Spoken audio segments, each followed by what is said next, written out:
All right, welcome back to another episode of Around the Indoor Football World, where we talk about all the major indoor football leagues from the IFL to the AF1 to the AAL, the TAL, as well as the NAL. So we cover basically every league you guys want to hear about. So if you have not checked out the show in the past, thank you for joining us this morning. But without further ado, we're going to go ahead and hit a quick intro video and then welcome on our first guest to talk in depth a little bit more about the AAL draft.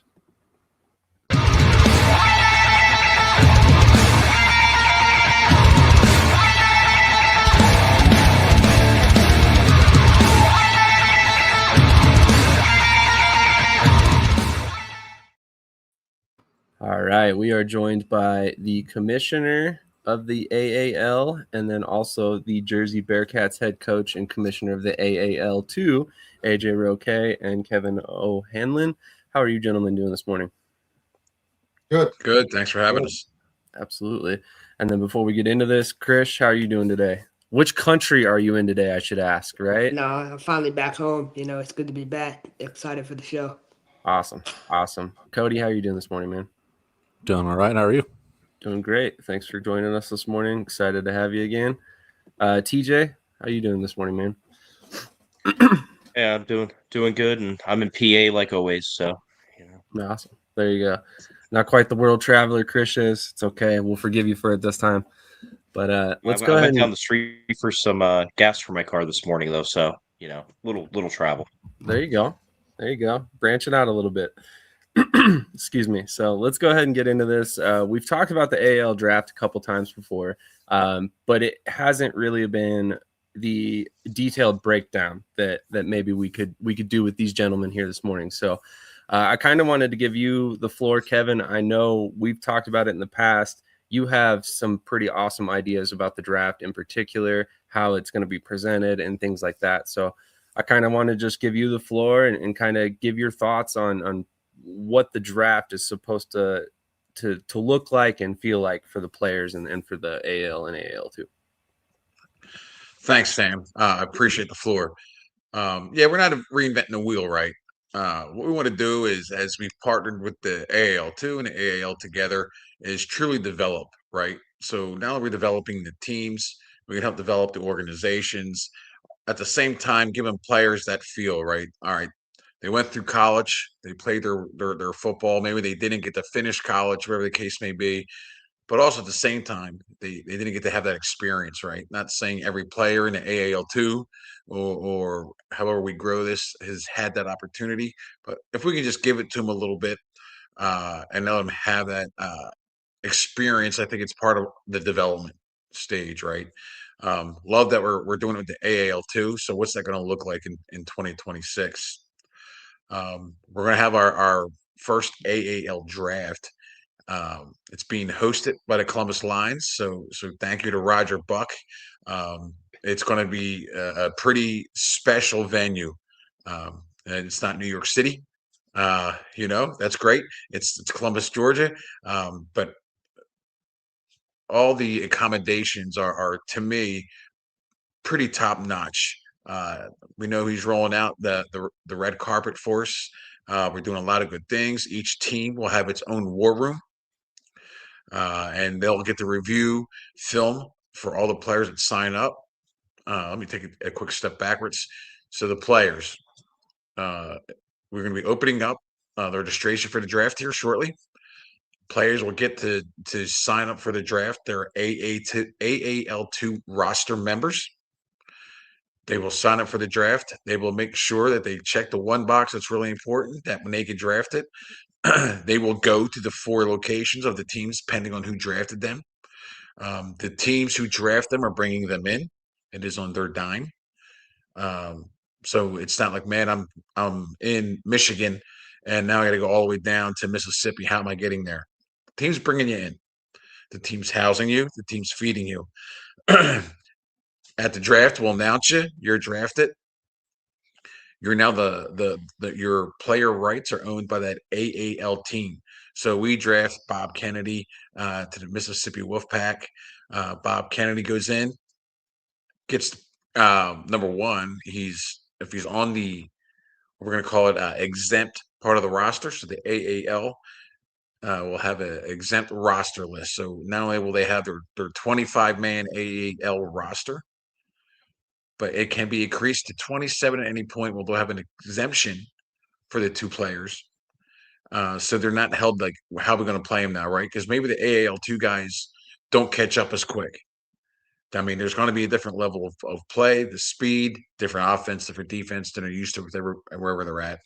So they'll get an exemption, they'll get to play, and they're getting paid. So you are a professional athlete. Everyone here, once you're getting paid what you're doing, what are you? You're a professional athlete. Now, we're not talking 2 and 3 commas in their checks, of course, but they're getting paid to play, and there's additional cost. They're housed, which ownership, of course, is paying for that. They're fed. There's medical. There's insurance. There's the gear. There's whatever else comes along with it. There's travel. But this player now, guess what? No longer has to worry about it. AAL2, these guys are working 9 to 5s. They're loading in their car. They might be driving 1 or 2 hours, paying for gas, paying for their meals to play a football game for 2.5, 3 hours. And they could do the same thing going back home, all out of their pocket, right? And the biggest thing that I believe is quality film. We have a few other things on board for every team from the AAL2 to the AAL to have an additional outlet for film that can be broken down or edited that they can send up to leagues. Hey, the IFL, the AF1, UFL, CFL, wherever their talent takes them, and the AAL teams providing a quality atmosphere, right? They know the Columbus Lions, Willing Miners are high caliber football teams that they have sent players to higher levels. And we continue to do that throughout the 26, 27 season and so forth. So now the AAL2 player who has been drafted is playing in AAL games. If Bob Kennedy just isn't pulling his weight at, say, he's a center, whatever position you guys want to make it out to be. And the Mississippi Wolfpack decide we're going to send him back to the Jersey Bearcats, for example, a former AAL2 team. But let's just say that's where he's going. They still, as long as they just designate him for assignment, kind of using some baseball terminology here now, right? He is still the rights of the Wolfpack. He's playing for his home AAL2 team. But now, if you remember, they're going to have 4 folks to 5 folks to draft. So say they have 4. They could bring up the 3rd or 4th now to their exempt. They are now activated to the Mississippi Wolfpack roster. So we're truly developing these players continuously. The only time Bob Kennedy is no longer a member of the Wolfpack in the AAL is if he's clearly cut. I hate that word, but he's released. He goes back to his AAL2 team, and now the season's being played out in the AAL. He's released. If the Willing Miners go, man, we really need a center. We like what Bob Kennedy did. They now could bring Bob Kennedy up. Of course, he's released from Mississippi, so all rights are released with him as well. So we're looking to grow this, of course, as much as we can. We want to continue to develop the AAL2 players, the AAL2 organizations. I mean, I know I see a lot. You got the Jersey Bearcats moved from the AAL2 to the AAL, and you got the Mississippi Wolfpack that moved up. That's what I love to see. I want to develop the players. I want to develop the organizations. Heck, down to the dance teams. We want to bring other things into the AAL to expand the AAL to more than an arena football league, right? And hopefully, what I want to see is we're having AAL combines after the 26th season. I have big plans for that. Partnering with, a college conference that I think is untapped potential power. But you see these players every day, and they struggle to get to they get their foot in the door. Well, I want to take AAL coaches. I want to join this conference and have a conference-specific combine. We have teams right now having workouts today as we speak right now, which is great. But we want to go partner with this conference. I want to say it so bad, but I can't. And here we have these conference coaches and the AAL coaches holding collaboratively this workout. And then guess where we're going to draft next? This conference workout. So now we're partnering with a college conference workout, and who knows how far we can expand it. I talked yesterday to a colleague of mine in Hawaii, and he reached out to me organically. I didn't reach out to him, and he just said, "Hey, Coach," because I have coached him in the past, I need to get some more of my Hawaiian boys in these leagues. What can I do? I'll put you up out here in Hawaii. Well, let's go. I think that's great to do, to expand and let it grow organically. But right now, we're worrying about 2026, the draft that I'm happy to say, Sam, you guys are going to be part of. I'm excited about that. Um, and we just keep on growing this further and further. We're not reinventing the wheel, right? We see it every April in the NFL, but we want to give these kids a legit opportunity to be drafted, a legit opportunity to feel that experience. The only thing we're really hoping we get is players who sign up who can come on site and be on site. That has to be logistics, has to be worked out a little bit, but I'm excited for it. Definitely very excited myself. Obviously, as you mentioned, we'll be very, very involved in the coverage. In fact, I just requested the time off my day job literally yesterday. So I'm pretty excited about that. I'm looking forward to going down to Georgia to participate in the draft. But Cody, do you have any questions about the draft? Yeah. What brings this up? I guess I think you guys are going to be the only arena indoor league that's going to do a draft, if I'm not mistaken, or at least one at this level. Why bring it up right now compared to the other leagues? Is it just to be different? Is it just like, hey, we want to showcase talent, spread the wealth out? What's the idea behind it? Great question, Cody, and I thank you for it. That's everything you said. There was exactly it. We want to be different. We want to develop these young men.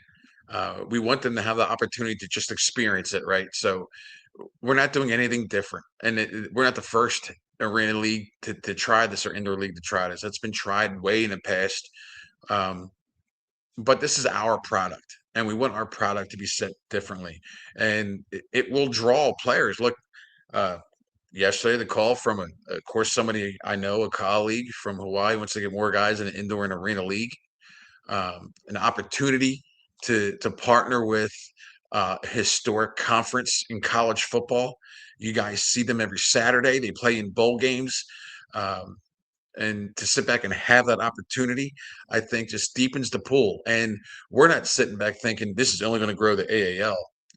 Man, we know other leagues will tap into this talent pool, and we're okay with that. It's okay. We're the AAL. We're just going to do our AAL thing, and I mean, it's still going to be cool. And I'm like what you guys are doing right now, right? It's great to have these shows, these podcasts. You guys are living dreams you guys wanted to live.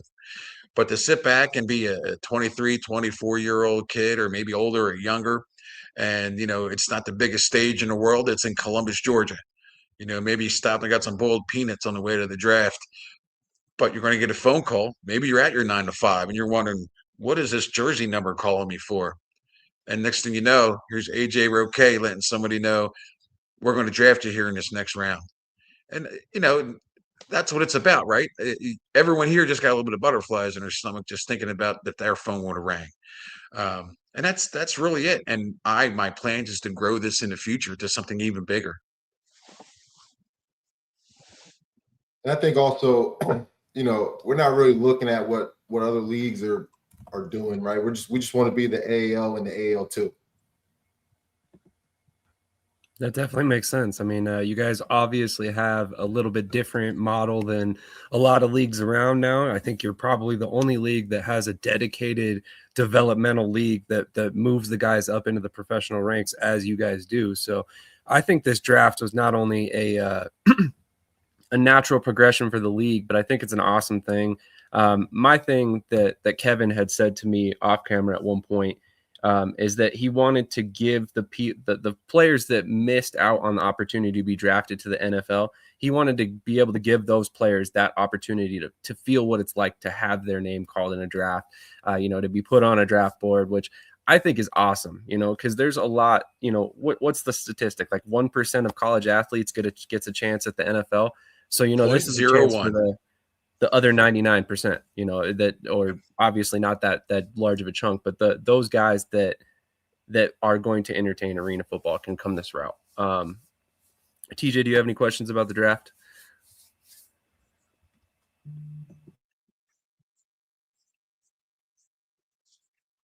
Not about the draft, but you guys just said obviously you're focused on yourself, not any other current leagues. But in terms of past leagues, did you kind of look at what the AFL and AF2 did back in the 2000s and do take any of their, maybe business minds or any of the structure and install it into what you're doing now? Honestly, of course we did, right? I mean, myself and AJ have been around this league a long time. I've been around these arena or indoor leagues for over 30 years. And we really slow played this.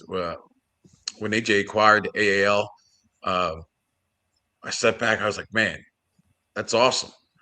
I'm going to give him a call and see how can I help. For those that don't know, I coached AJ. I was on the coaching staff with the team with him with the Lehigh Valley Steelhawks. But what we did is we just sat back and we really slow played this in the sense of we did look at every league. And it was important to us to sit back and ask questions. Okay, here, and this isn't with malice or I don't mean this with any ill intent. The AFL is no more. Why are they no more? All these teams and these leagues are no more. Why are they no more? So, I mean, we were going to kick this off pre-COVID.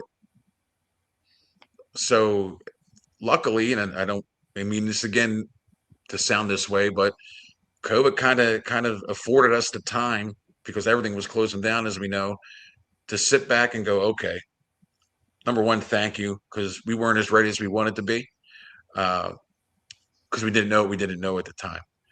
But we were able to sit back and go, why are these teams failing? So it's not that we took anything negative or positive away from any of these other leagues. What we did is we just researched and understood like why. What is the gap that's making all these teams fail? Because if the teams fail, the league fails. Without the teams and their ownership, it don't matter what the league brings. It doesn't matter how much sponsorship the league has. The AFL was thriving. I love the AFL. Massive Soul fan. That was my number one league I sent my players to. So I think that's the biggest part of it. I hope that answers your question, TJ. So in a way we just want to make sure that we're different. And what we're bringing to the value is to the players and to ownership, number one. But the players will see we have legit ownership, that we're not worrying about, is there housing? We're not worrying about if these players are not being fed properly. We're not worrying about if there's not medical provided behind them. We're not worried about when the people come into the arena, and you'll hear me say this all year. I honestly don't care if the people know the score of the game. It's the bowl. It's the seats around the football field. And if you can go there with your kids, say 2, 3 kids, whatever, it's going to be cheaper than going to a movie. You might catch a football. You might get a T-shirt. Your daughters might be hanging out with the dance team.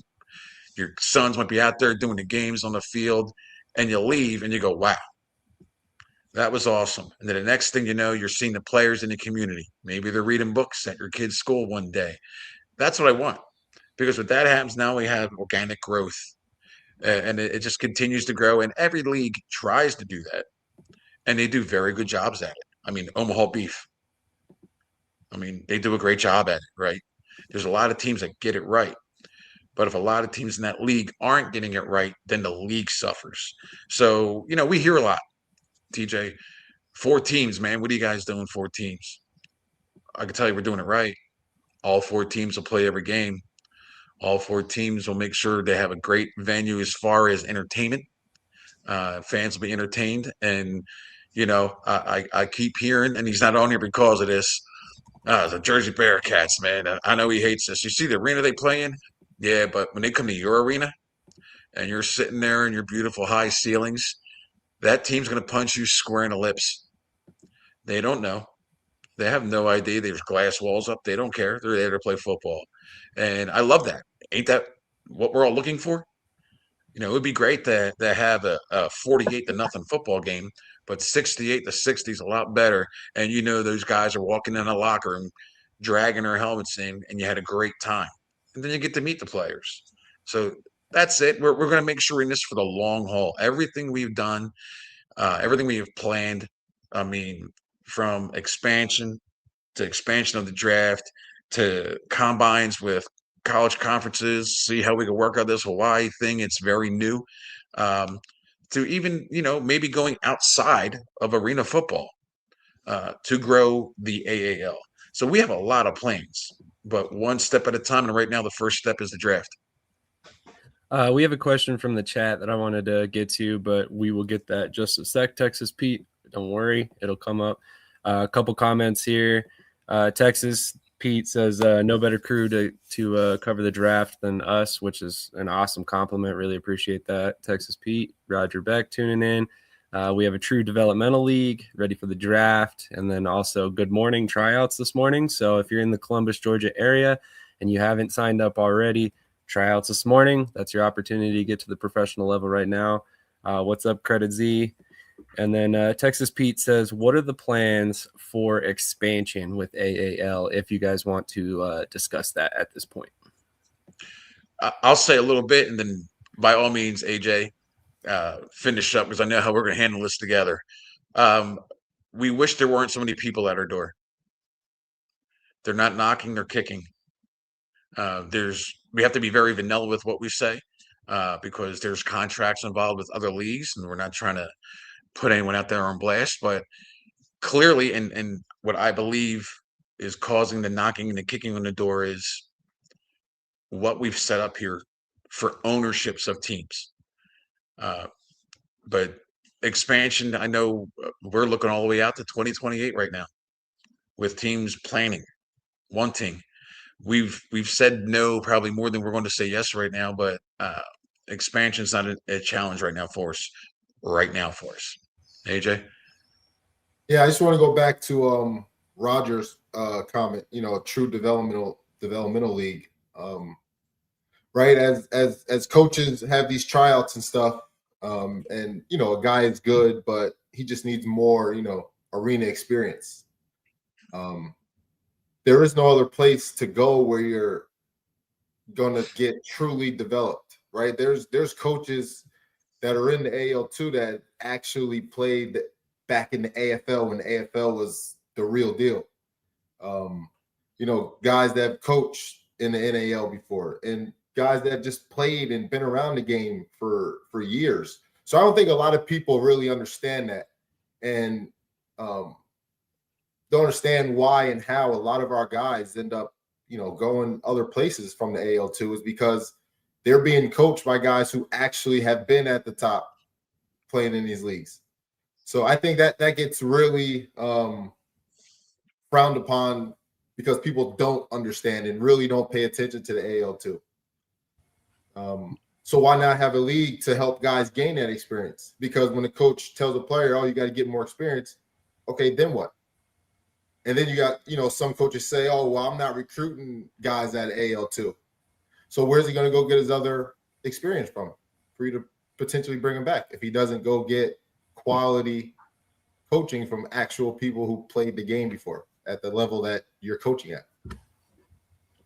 Exactly. And that's what I like about this model is that players don't get kicked to the curb typically. They get, like, for lack of a better term, they get recycled in the system, so they keep getting opportunities to grow, to improve on, whatever it may be that they need to work on to get to the level where they need to be at the professional level. So right. I think in this particular case, I mean, we've seen it with the AAL2 and other leagues countless times. I can't even begin to name all the players that we've talked about. So, I mean, with the fact that you now have the AAL direct connection, I think if anything, it's just a more direct path for them to get to that level. So I think it's a great opportunity for players, especially players that are unheralded coming out of college and stuff that can get the opportunity to play professional ball. But this is a question more for, I believe, AJ. Is there a set plan for moving AAL teams up to the AL if they want to play professional ball? There is, but honestly, it comes down to financials at the end of the day, right? You can always accept teams and yeah, come on in, and next thing you know, it's week 3 and they can't make travel, right? So it's more than just saying yeah. There is plans, right? But it really comes down to financials, right? In the end of it, because your financials are going to be able to set you apart from the AL2, right? Be able to make you have a competitive roster, make you be able to treat guys professional, make you be able to travel, right? So it really all comes down to financials. And then with financials, you can also get an arena. So, it's not a hard thing to understand and make it available for teams to do it. It's just got to be careful of who you say yes and no to. That is fair. I'm going to leave you guys with one more questions, and then we'll give you the floor for a couple minutes to say anything you want to say to fans before we bid you guys adieu this morning. But Brian has a great question that I don't think I've ever even asked you guys off camera. Any consideration to having a Pro Bowl-like game for the AAL2 players? Yes. So like an all-star game type? Yeah, exactly. Absolutely. And that's something, we talked about last year. It really comes down to the logistics for that with the guys in the AAL2. Some not, being able to make it possibly, but that's definitely something to that we've considered and look forward to having, definitely in the very, very, very near future. Very near future. Awesome. Any final thoughts for fans or anything you want to get out there about the draft before we let you guys get out of here for this morning? Yeah, I just want to make sure the draft is clearly understood, right? I felt like I breezed through it, probably did a poor job explaining it. So you're drafted, 4 or 5 rounds. So AAL teams can get, let's just say, 4 members drafted to their team. They're allowed to carry 2 through the whole year on that exempt list. So although their season roster is 25, it'll be 27 to exempt. Now it has to be clearly defined every week, turning in their rosters every week from any player signed. So on game day, their 21-man roster could be 23 exempt. And we want them to play too. So remember, they have 4. If the 2 they have up there aren't cutting it, they could still pick one of the 2 that are at their hometown AAL2 team. So it's not like we're just having a draft to give somebody, the feeling, which is paramount in this, right? But they're actually going to be playing. Their role depends on how they've developed. Are they just running down on kickoffs or kickoff return? We don't know. But now that is on the team to develop the players. So it's like a whole circular effect. Are you going to sit back and tie up a roster spot, a bed, housing, medical for this player that you can't develop? You can release his rights, send him back to his hometown AL2 team and bring up number 3 or player 4? Where do you need help right now? How did you draft? Like, this is just starting to play out right now where you hear some of these owners are thinking about chess right now and who's going to be playing checkers. We have 4 spots. Are we drafting 3 players and the best athlete? What are we doing? And I love how they're thinking, right? Because now it adds even depth to their organization and importance for the players to make sure they're putting in quality film. When you player registers, they must put a link in for their film, or guess what doesn't get accepted? Their registration. So we're taking this as serious as we do with team. And go back to something AJ said. We would love to develop AAL2 teams. I do the vetting. It's pretty strict. We were very excited very early on with 3 teams that were presented to us from down south, and they just sat back and was like, here's our arena for each team. It was within 2 states, 3 teams in 2 states. And we need our dates. The next day, I just happened to know the GM at 2 of the arenas. Never heard of the teams. Didn't know who they were. Nothing. So by day 3, they were out. So we're not going to play with our audience, right? We're not going to sit back and promise we're growing to 12 teams next year. It's not organic. Could we? More than likely, but it's not organic and it's not fair to our owners. What would happen then is, how's the draft work? Now we're having a draft for 16 teams. How does that look? You guys are not going to, you'd be employees then, because you'd be doing so much work to do the draft coverage and everything, which I can't wait to see. As these players are signing up for the draft and it opens today, you guys have homework. With every registration, you guys have homework. You got to get to know the players. You got to get to know where they're at, what their strengths are and everything. And I think that's great. Just think about that as a player. Who's calling me? Sam's calling from Shady Sports, TJ, Cody, whomever, and you're getting to know the players. Not my business to know how you're going to have your guys cover this, Sam, but maybe Cody takes offense and TJ takes defense. And I don't know, you take quarterbacks. Who knows? Yep. But it's just a great experience for everybody. The Columbus, again, is doing great things down there. It's top notch for what I believe is major minor professional sports is how I'm looking at it, and just to give the kids the dream and make sure the draft is covered. So if you sign up and you get drafted, you got to make the exempt list and you're getting paid. And here's the thing. It's what the owners of the teams wanted. The owners want to make sure the guys are getting paid. Not AJ, not Kevin. Well, AJ, alternate AJ, the Bearcats owner. They want the players played. They want them developed. They want them to be in camp and ask for an exemption. Like, otherwise, what are we doing? Love it. So everyone's all in. It's not being said just for your show, Sam. Nope. It is all in, all hands on deck. So these players, get registered. The quicker you register, the more in-depth research you can do. And when the players register, it goes to every team. Every team knows you registered. So it's not like Kev sent everybody to Roger, no one to Mississippi and AJ. No, same time. They hit that registration button. Registration's complete, done accurately. All 4 teams get it. I believe also there's making sure you guys get it so you can do your research. So I don't know where we missed with this. I'm sure we will find out. We don't have any thoughts that we're 100% all bases covered, but I think we're pretty tight. I think we're pretty good. From the outside looking in, it looks pretty good so far. But AJ, any final thoughts before we let you guys get out of here? Yeah, just real quick. Anything we the AL2 puts out, it's real, right? A lot of things are put out, not all leagues, some, right, to look good, look on top and things and look cool. But anything that comes out from the AL it's real. And some people may say, oh, well, there's not a lot of content with the AL or news well, they're for reasons, right? You want to make sure it's real, right, before anything goes out, right? We've been around this game for a very long time. People may not know that, right, or care because the AL, they're not well-known people or whatever. But we know just as much as most of everybody else that's been around, in this game for a while.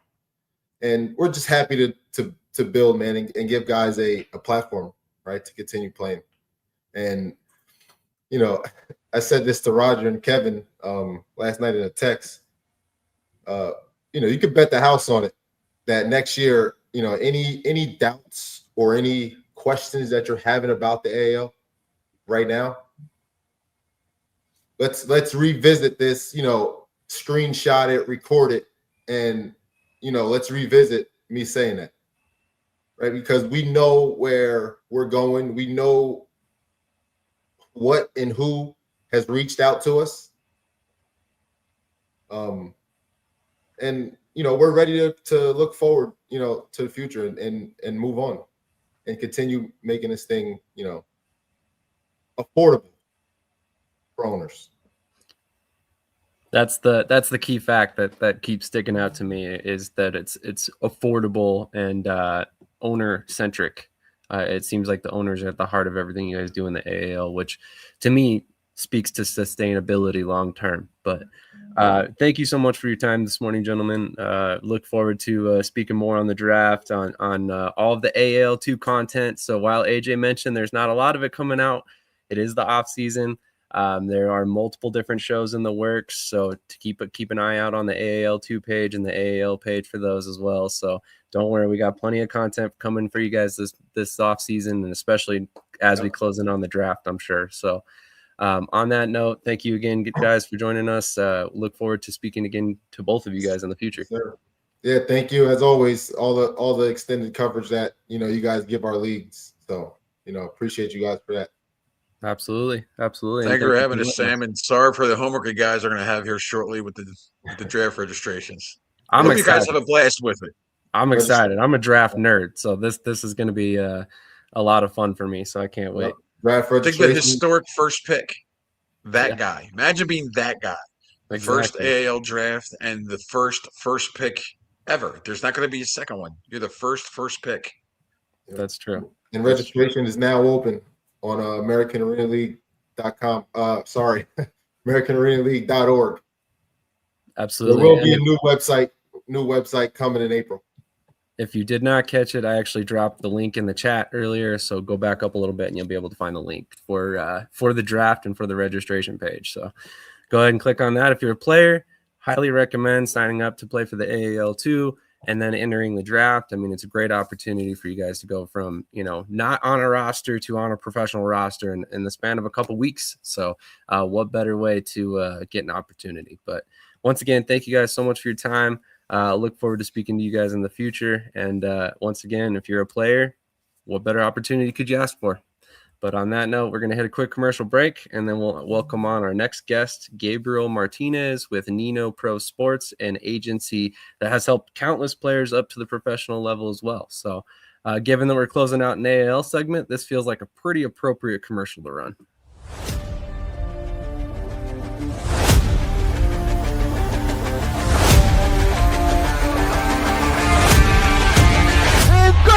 Into the end zone, touchdown! Russell has to step up in the pocket, has some room in front of him, gets that three-step drop, here comes the pressure, passes complete to Flowers, back to pass, pressure coming, has somebody in the end zone, touchdown! Russell, pressure's coming, Russell able to escape, still on his feet, and will be brought down at the looking, has plenty of time, has Flores at the 15, he's at the 10, and Russell has it on the outside. Like I said, he ain't taking a slide. Russell steps up, lets one go, Robinson makes the circus catch. Going to be a low snap, here comes the pressure, and the pass is going to be complete, and making the catch of Grant Russell.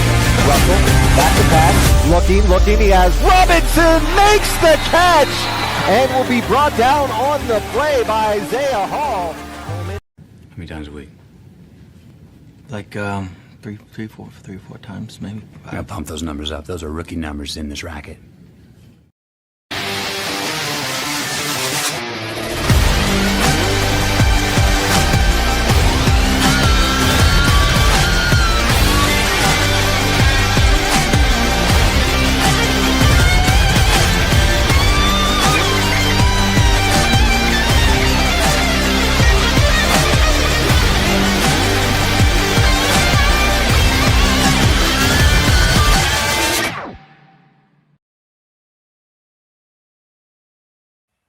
All right, we are back with, in the words of Krish, super agent Gabriel Martinez. Gabe, how you doing this morning, man?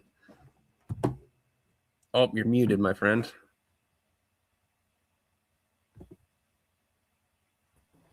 There we go. I'm good, guys. How about yourself? Doing great. Thank you for joining us this morning. Man, I'm not even sure where to start. I mean, you can touch on basically every topic. You have a little bit of knowledge of every league. Is there a specific league you'd like to talk about today? Hey, man, I'm open to whatever. We've been blessed to place guys already at a half dozen leagues for this upcoming season. So wherever you guys want to start, I'm game. Awesome. Krish, I'll let you open up the questions on this one. Good to see you, boss. One of the questions I have for you is recently, a couple days ago, the UFL draft, day 1 and day 2 took place. Were you disappointed at all by the process, and what's your reaction to the whole thing? Yeah, pretty candidly, extremely disappointed by how things played out. We're still working through it. I've been in contact as of just yesterday, really, with the new president of football operations there, specifically about Q Williams, that played with Iowa last year, and Isaiah Scott that was with Albany. Both those guys signed letters of intent to play in the UFL with Memphis. Of course, Memphis no longer exists, and they weren't absorbed in the draft. But at this point, there's still probably at minimum, 60% signed. So we're looking at probably 30 to 40% still available. They told me they're going to start allowing teams to sign as of Monday. So we're focused there. The disappointment can't last long. That's just like anything else. Having a coaching background, maybe you get disappointed temporarily, but then you pivot and you go ahead and say, okay, well, what can we do? What can we control? And that's where I'm at right now, is just wanting to try and control our effort and output and making sure that Q and Isaiah both get seen by as many people as possible, specifically with the UFL, but we're also broadening up a little bit to the CFL as well. Understandable. There seems to be a lot of guys that had gotten signed to an LOI and then got left out of the draft. I mean, that's got to be a tough situation for any player going through that, and as well for agents. You make all the effort to get the guy signed in the first place, and then basically it's just the piece of paper glows up in flames, just because the league decided to change a lot of things. So that's got to be frustrating. But on the bright side about this, there were also several players that had not previously been signed that got opportunities as well. So were you able to have any other players that did not have initial interest get interest in the draft? We had some conversations, and we're still kind of having those conversations now with teams like Birmingham about some guys. They're looking at some interior defensive linemen right now. So I've been in talks with A.J. McCarron about that position specifically. There's 2 guys that I represent. I'll leave it anonymous for now because as we're working through it, but 2 guys that are pretty high-level interior players that are getting some consideration. Very nice. So on the flip side, you said you've placed players in 6 leagues this season. I imagine a lot of those are arena leagues. Kind of break it down to me. When you get an offer from, say you got you have a player and you have offers from, just hypothetically speaking, every arena league, how do you break it down for a player and tell him, which league is going to provide what and how to make his decision making on that? Yeah, I think, I mean, if they're a type of player that's going to be getting offers from every single one, then it's a pretty good player, right? I mean, most likely that, or they play a specific position that blocks for a quarterback and everyone wants them. That's just how it goes right now. But really we look at it, based on, what each league can offer as far as advancement. We're not considering money. My standpoint is, if you're out here trying to chase paper, you can go chase paper by yourself. You can have those conversations with coaches if they want to be like a specific team that wants to back up the truck and throw $1,000 at you to get you there, then that's their right. That's your right. I'm not interested in that. I'm interested in opportunity. And if they're a player that kind of warrants that many offers, then they're probably someone that's also on track to pushing for CFL and UFL entrance as well. So, we zero in on leagues specifically like the IFL and AF1. Just because the proof is in the pudding there, right? And we want to be the next guy that gets moved up.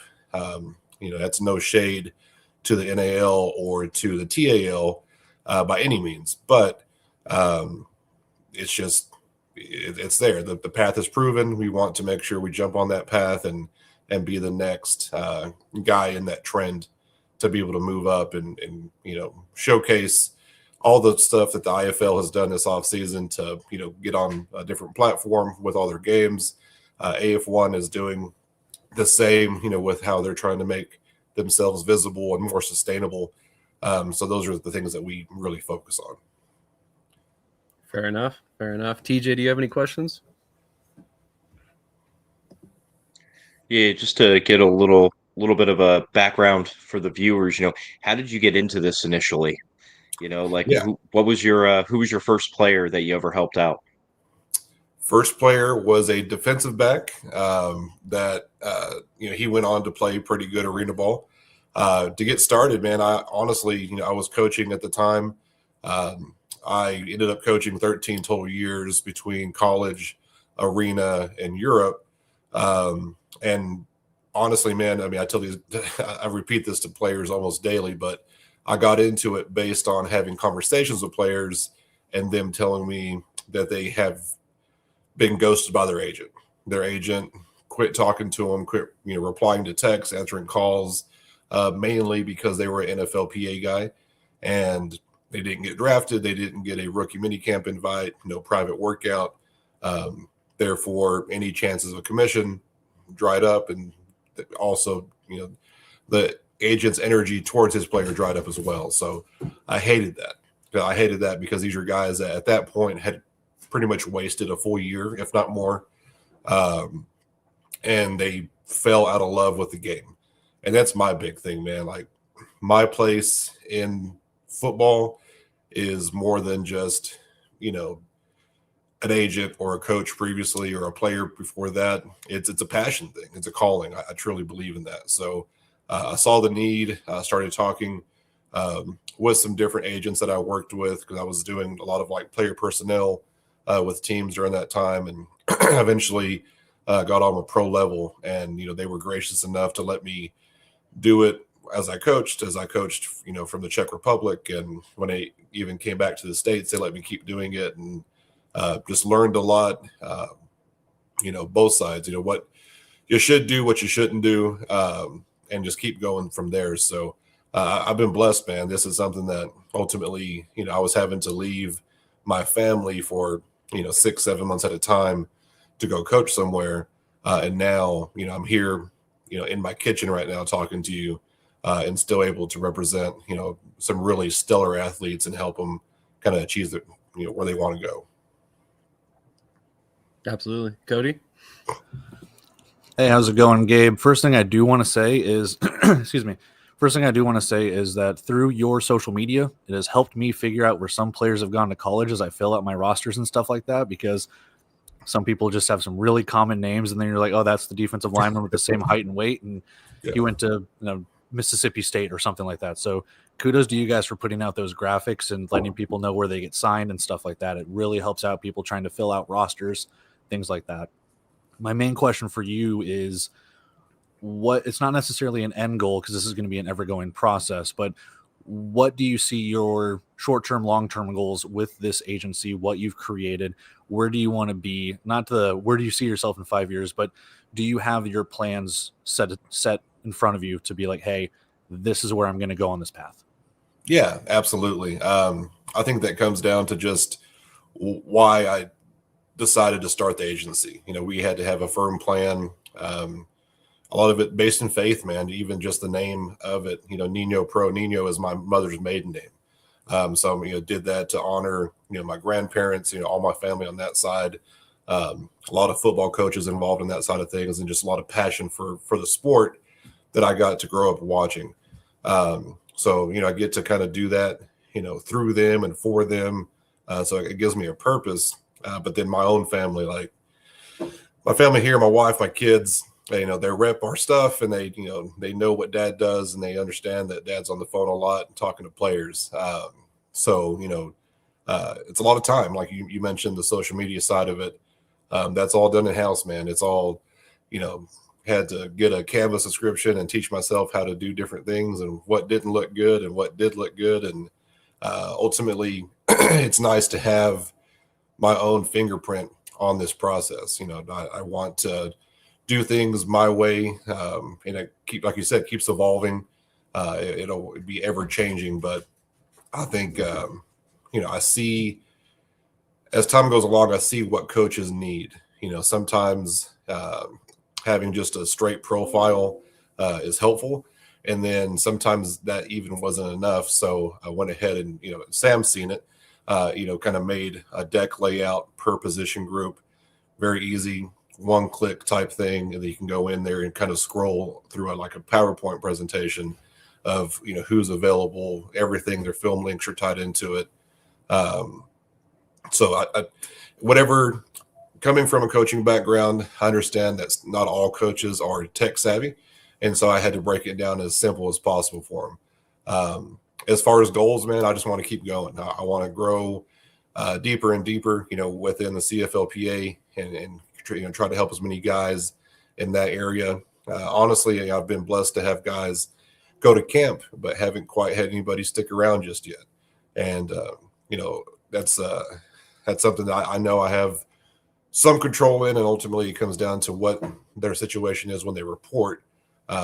So I'm very excited for someone like Josh Castro this year to go from San Diego Strike Force into BC, going to camp, and he's been training his butt off, and he's super excited. He can't wait to get there and earn his stripes. Beyond that, honestly, I plan on taking my NFLPA next year. I'll have my requirements at that point to have that, entrance fee paid and all my requirements to be able to apply. I'm going to apply for it. I'm going to pass it, and I'm going to get that certification. So that's going to be the plan. And I still want to operate in this side of it too. I think there's a large underserved community of players at this level that don't have good representation. And I was just at, the College Gridiron Showcase, and I was in a banquet hall full of like 25 agents. And the guy leading the seminar asked, how many of you guys deal with players outside of the NFL? I was the only one that raised my hand. And he was like, Arena, CFL, UFL, overseas, like none of you guys do it. And no one, they were there for NFL guys. And he was like, why do you do it? I said, because these are the guys that need it the most. The ones that are on the fringe of possibly not playing anymore, that are alternatively would be hanging up their cleats, as opposed to maybe they're still going to stick around in this route and play another 3 to 5 years and get a chance to keep leveling up. That's the biggest thing. I say it often, but my job is to help guys maximize their time on the field. That way, when it does come time for them to take off their cleats and hang them up for good, they can look back and say, hey, I did everything I could. I made as many good choices as I could. I played as a high of a level as I could, and here I am. Love that. And we have a comment in the chat real quick from Kevin, the AAL commissioner, who's just on. He says, Gabe, great work. If you have available players, I know some organizations actively looking to fill out some roster spots. So I always love to make those connections. And I had a couple more questions, or at least one more question for you. Krish, do you have anything else? Yeah, I wanted to kind of get your thoughts on the new International Arena League that's popped up. What do you think about that? Sorry, I'm not laughing about the league. I'm laughing because that was my question. At this time, I don't see it panning out. Therefore, I haven't invested too much energy into it. I never want any of these places to fail, because ultimately there's a lot of players that are going to put their eggs in that basket, and I don't want them to be let down. I don't want them to go into a situation thinking they're going to a camp and reporting for a camp date, and then them find out right before camp starts that the team no longer is there, or they're getting locked out of hotels, or their schedule is full of holes because other teams dropped out. I'm not saying that's the case for this league. I'm not saying that's what's going to happen. However, the money involved with it is crazy. And I hope someone has deep pockets. I hope someone has taken the time to invest and really, really, step this out the way it deserves to be, because there's coaches like the coach that was just with Naz, the coach that took over Billings as their OC or maybe head coach at the time. I know they're involved in it. I don't wish poorly for them by any means. As a coach, you don't want to walk into a situation that's not going to ultimately pan out for you. I've been there. I've been in situations that don't pan out because the organization isn't fit. So that's my take on it. I hope it continues to progress, and I hope it goes from there. But that's my thoughts at least. I like the insight, and honestly, that would be my advice. I'm starting to hear some things that are a little bit encouraging. But I mean, at the same time, there's so many good options that are established, so many teams out there that have been around for years. If you're going to go play arena ball, why not play with an established team, a team that is going to be there next year? And then, if the league makes it, give it a shot next year, Sure. Just saying. I mean, me personally, I would say just, pump the brakes a little bit and we'll see how things go. Yeah. But Gabe, thank you so much for joining us today. You're more than welcome to stick around for the whole episode if you want. You're one of the unique guests that we have on that can talk a little bit of everything. So completely up to you, my friend. No, I appreciate you guys. I got farm chores to do. I got chickens outside and ducks and turkeys and stuff that need to be tended to. But next time I will plan to make sure I'm available to stick around a little bit longer. And I just want to thank you guys for what you do. I don't think you get nearly enough praise and recognition for the time that you invest in this. I understand most of this is unpaid, volunteer, internship type work, but there's a lot of guys that count on you to do what you do. Players especially, to be able to look up their name and find their college and find their height and weight and stuff like that and get it on a roster. Sam, the way that you promote guys and have them interviewed just like this. Krish, I know that there's always people that know you as well because you're talking to everybody. That's a blessing to these players. It's a blessing to the game. So I encourage you guys to keep going. Thanks, man. You've always been a huge supporter of us, and hopefully we can return the favor for you.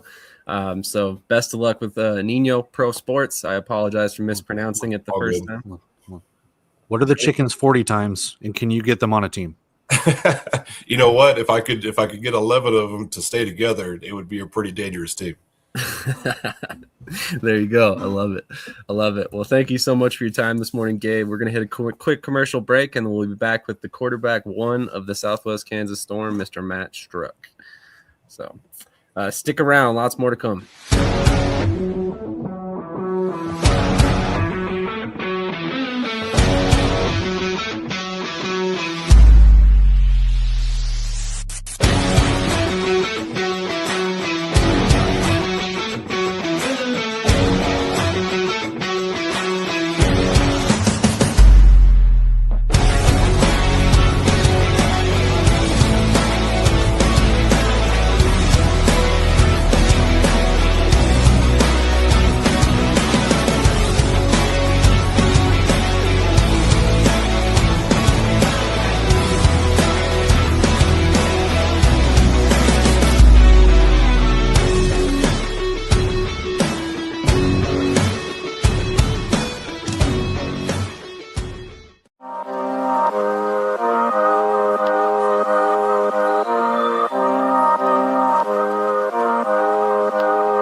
All right, we are back with, as mentioned before, the quarterback number one for the Southwest Kansas Storm, Mr. Struck. How are you doing this morning?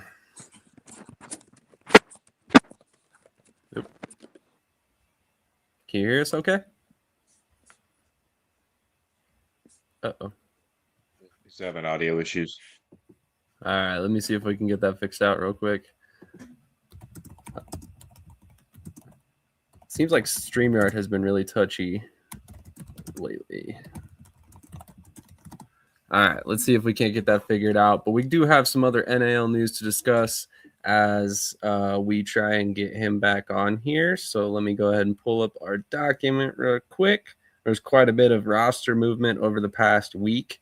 Weblo has released Joe King, Curtis Ravenel, and signed DeWandre Crockett.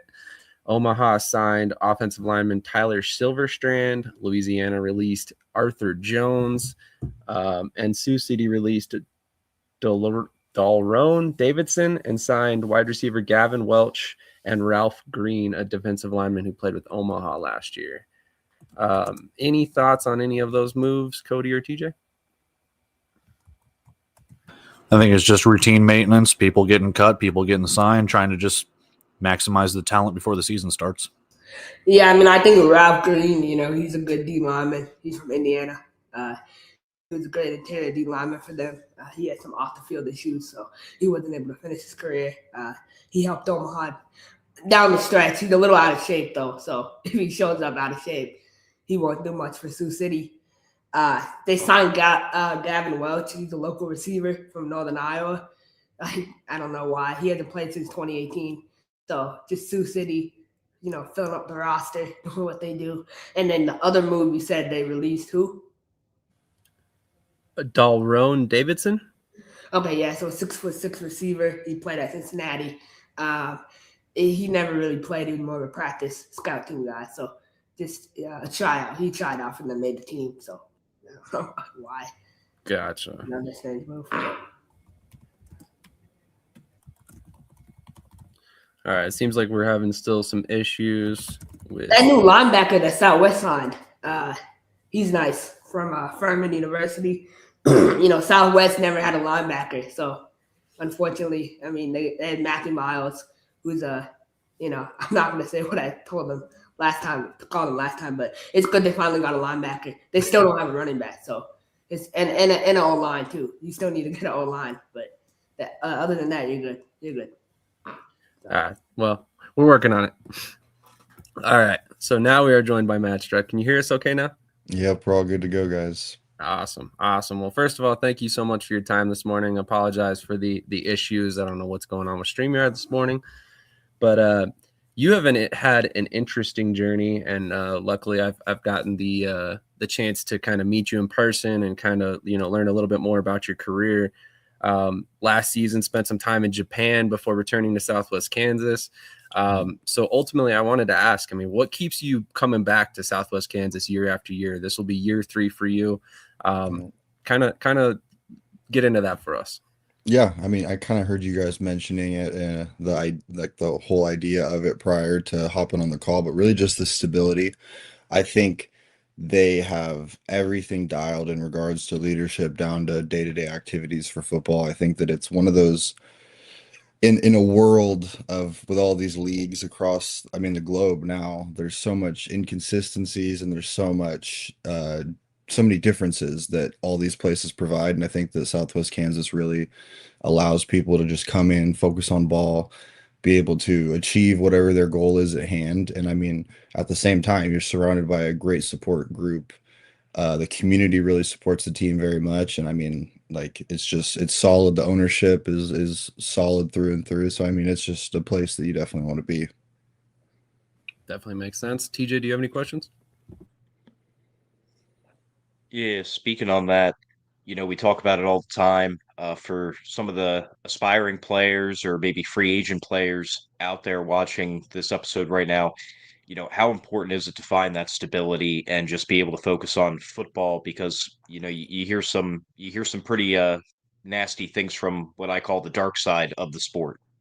Yeah. Oh man. And that side is very prominent in a lot of these cases. I kind of have been and lucky in a way with Southwest Kansas for what they provide. I mean, I've had a couple opportunities presented to me that I didn't go forward with, that looking back, it's like, oh man, thank goodness. Like that would have been an absolute like dumpster fire. And it's like, yeah, hindsight's 2020. It goes both ways. But I mean, like obviously you want to avoid the bad as much as possible.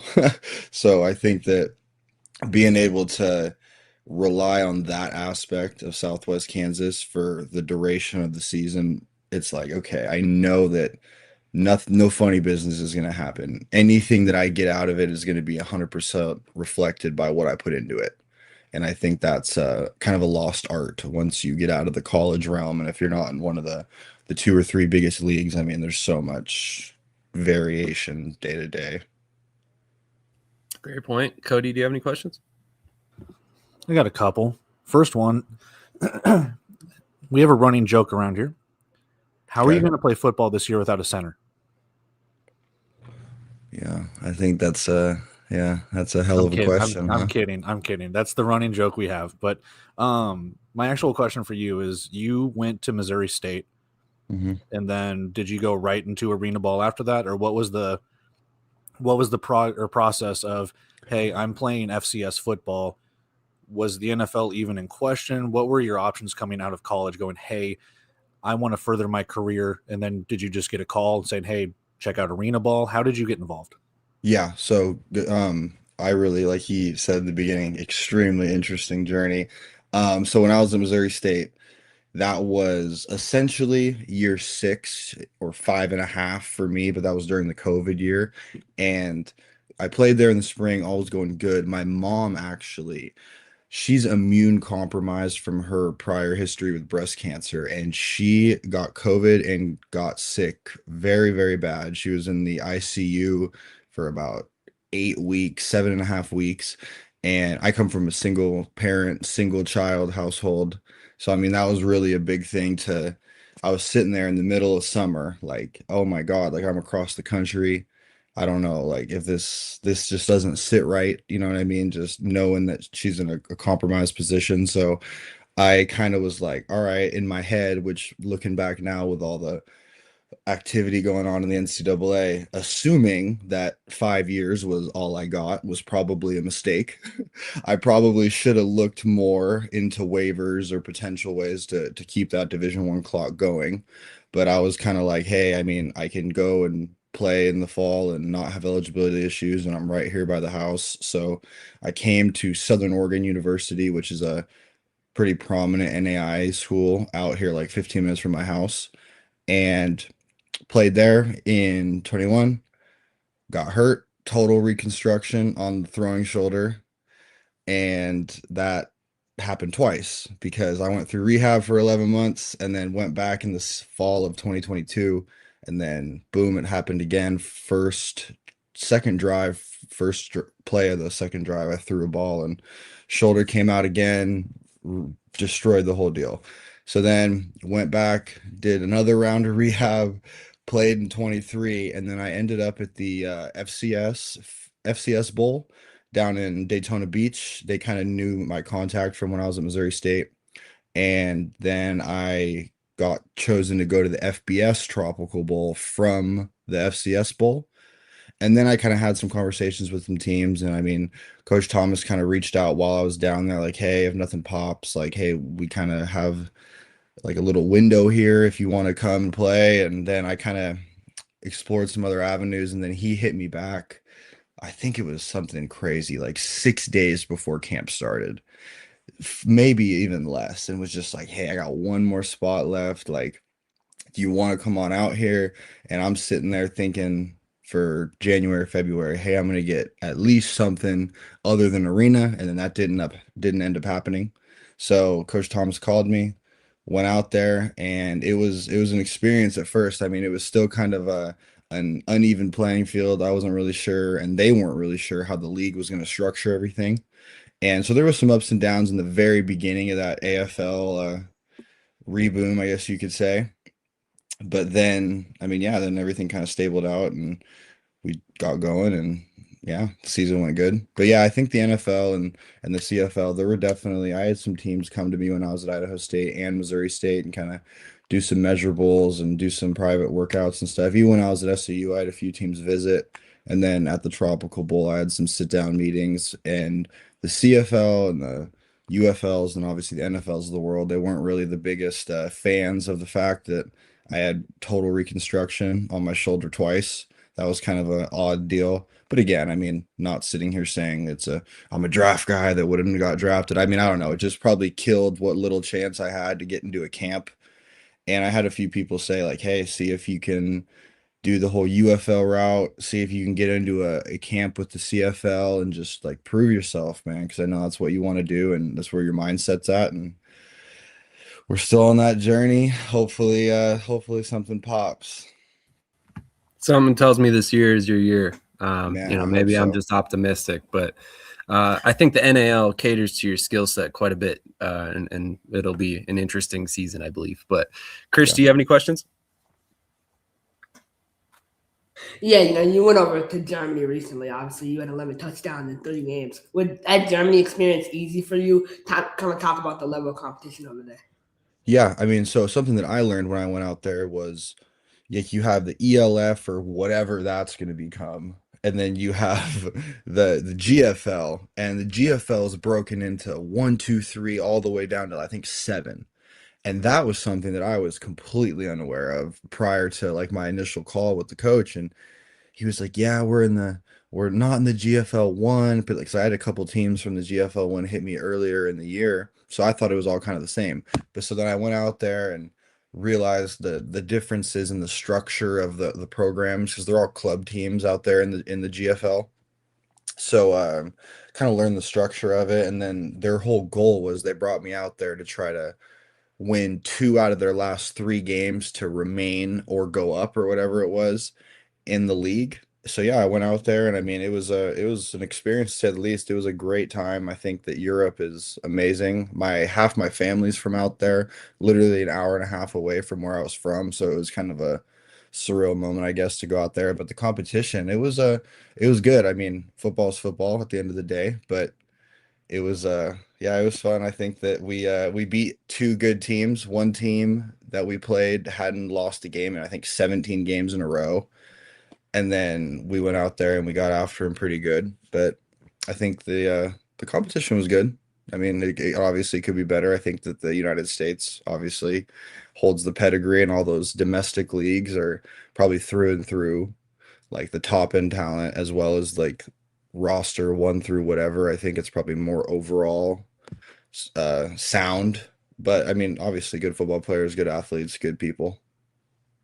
Very nice, very nice. You've had, like you said, a crazy journey playing in Japan, playing in Germany, playing in small town Kansas. Man, It's crazy to kind of hear it, played out like it was. But last season, I wanted to talk about it a little bit. You went to Japan, you took kind of bet on yourself there, and then ultimately returned to Southwest Kansas. But this time as the backup, I wanted to ask you, like, how did you mentally prepare going back where you'd been before?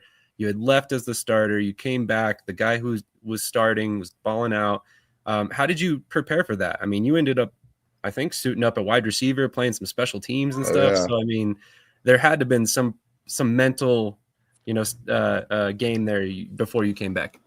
Yeah, I mean, I kind of knew what I was getting into. I figured some football is better than no football, so that kind of played into my decision to go back. But I think that it was really, I don't know, it was really one of those things where you just want to be involved and get the most out of your time, use your time the most productive way you possibly can. But being there, I mean, obviously the goal was to win games, however that looked like for me, and whether this was the proper, the non-proper mindset. I kind of knew that like immediately following that storm season that there was going to be a couple other things entailed for me to where I would leave and go somewhere else.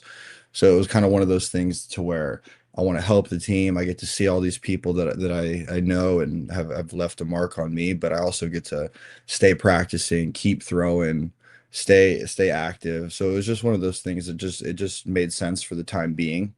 But yeah. Makes sense. Cody, any more questions? We got 2. One, to quote Uncle Rico, how far can you throw that football over the mountains? Pretty far. Okay, cool.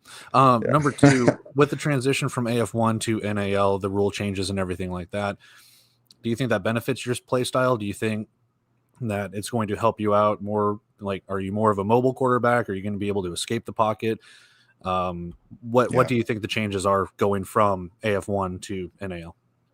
Yeah, I think it'll be, I don't know, more so not tailored to the specific rule set of the AF1. I think that we'll be able to kind of go out there and really dive more into the schematics of what's possible with the certain amount of players on the field. And yeah, I think that being able to run, that was something that was kind of taken advantage of my first season with Southwest Kansas, was just like being able to take advantage of how many less gaps there are in the indoor game and being able to exploit defenses like that. So I think Coach Thomas will definitely allow us to take advantage of that. And I mean, whatever he really decides the recipe is for how we're going to attack each team each week, that's kind of obviously up to him. But I think that we'll be able to mesh and blend with whatever the rules are, you know.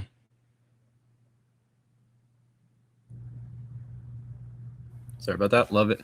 TJ, any more questions? Yeah, I have one more.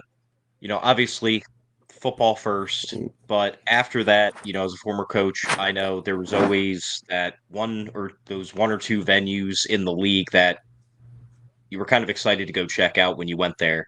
Is there any venue in the NAL that you're excited to see this upcoming season?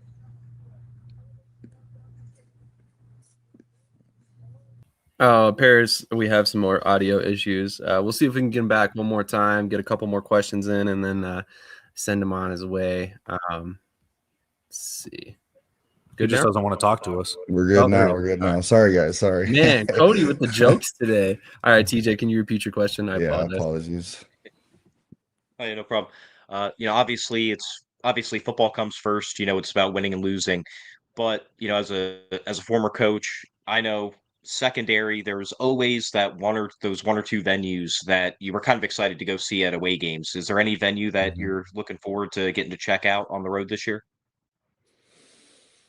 Yeah, I mean, I think the Dallas team, I think they probably have one of those situations where, I mean, you have plenty of room for fan support, and I think they have all the resources down there. So I think that should be a fun environment. I think Salina was always a place that was rocking whenever we handed out there. I think their fans are super passionate. So I'd probably say those two. And I want to play. Like, the last 2 times I've been to Salina now with the whole situation last year, I haven't played, man. So I've just been sitting there wanting to get into that environment and get on the field. So I'm looking forward to that.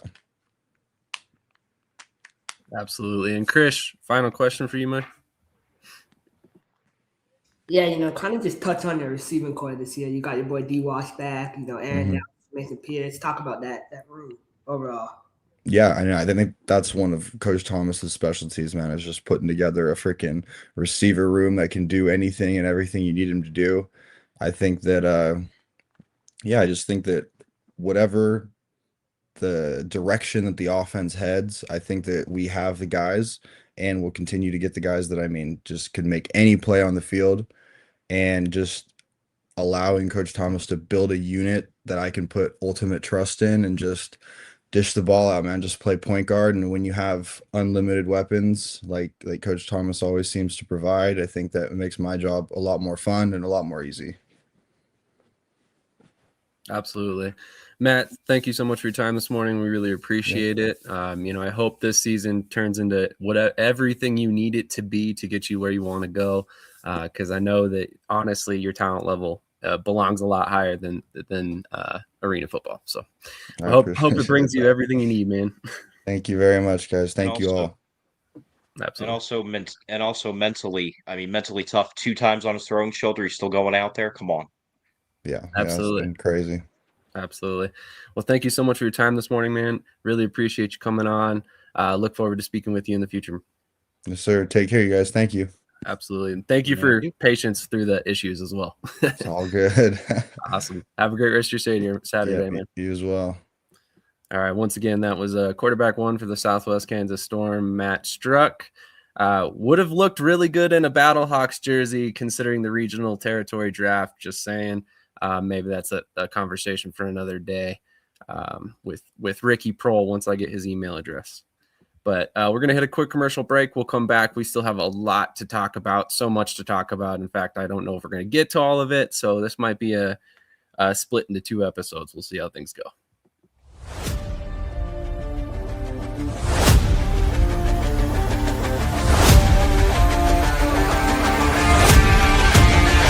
Grant Russell into the end zone, touchdown! Russell has to step up in the pocket, has some room in front of him, gets that 3-step drop, here comes the pressure, passes complete to Flowers, back to pass, pressure coming, has somebody in the end zone, touchdown! Russell, pressure's coming, Russell able to escape, still on his feet, and will be brought down at the looking, has plenty of time, has Flores at the 15, he's at the 10, and Russell has it on the outside, like I said, he ain't taking a slide, Russell steps up, let's go, Robinson makes the circus catch. Going to be a low snap, here comes the pressure, and the pass is going to be complete, and making the catch of Grant Russell. Russell, back to pass, looking, he has Robinson makes the catch, and will be brought down on the play by Isaiah Hall.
Man, Krish, one of these days, sir, one of these days, talking all the crap while we're on screen, craziness.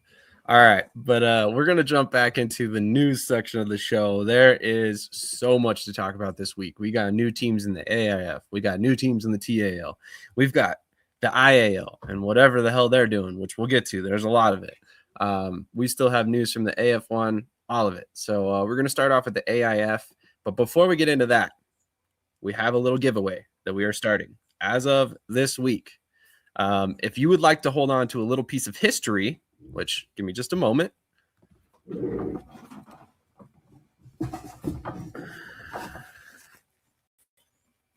A piece of the Sioux Falls Storm turf. We are going to give away a piece of the actual turf the Sioux Falls Storm once played on. And it's very simple to join. No cost to you. If you watch this show, you're already completing one of the steps. So basically what you need to do, you need to go on TikTok. You will find Arena and Indoor Football History. You will find a contest keyword in one of their posts that was posted up very recently. Hint, hint. You will get that keyword. You will come back to Around the Indoor Football World. You will put that in the chat. And also, one last step. You sign up for our Shady Sports Network mailing list on the website. So go to shadysportsnetwork.com. There will be a prompt as soon as you pop up to sign up for the mailing list. Do those 2 things, come back here, give us the keyword, and we will automatically enter you in the drawing.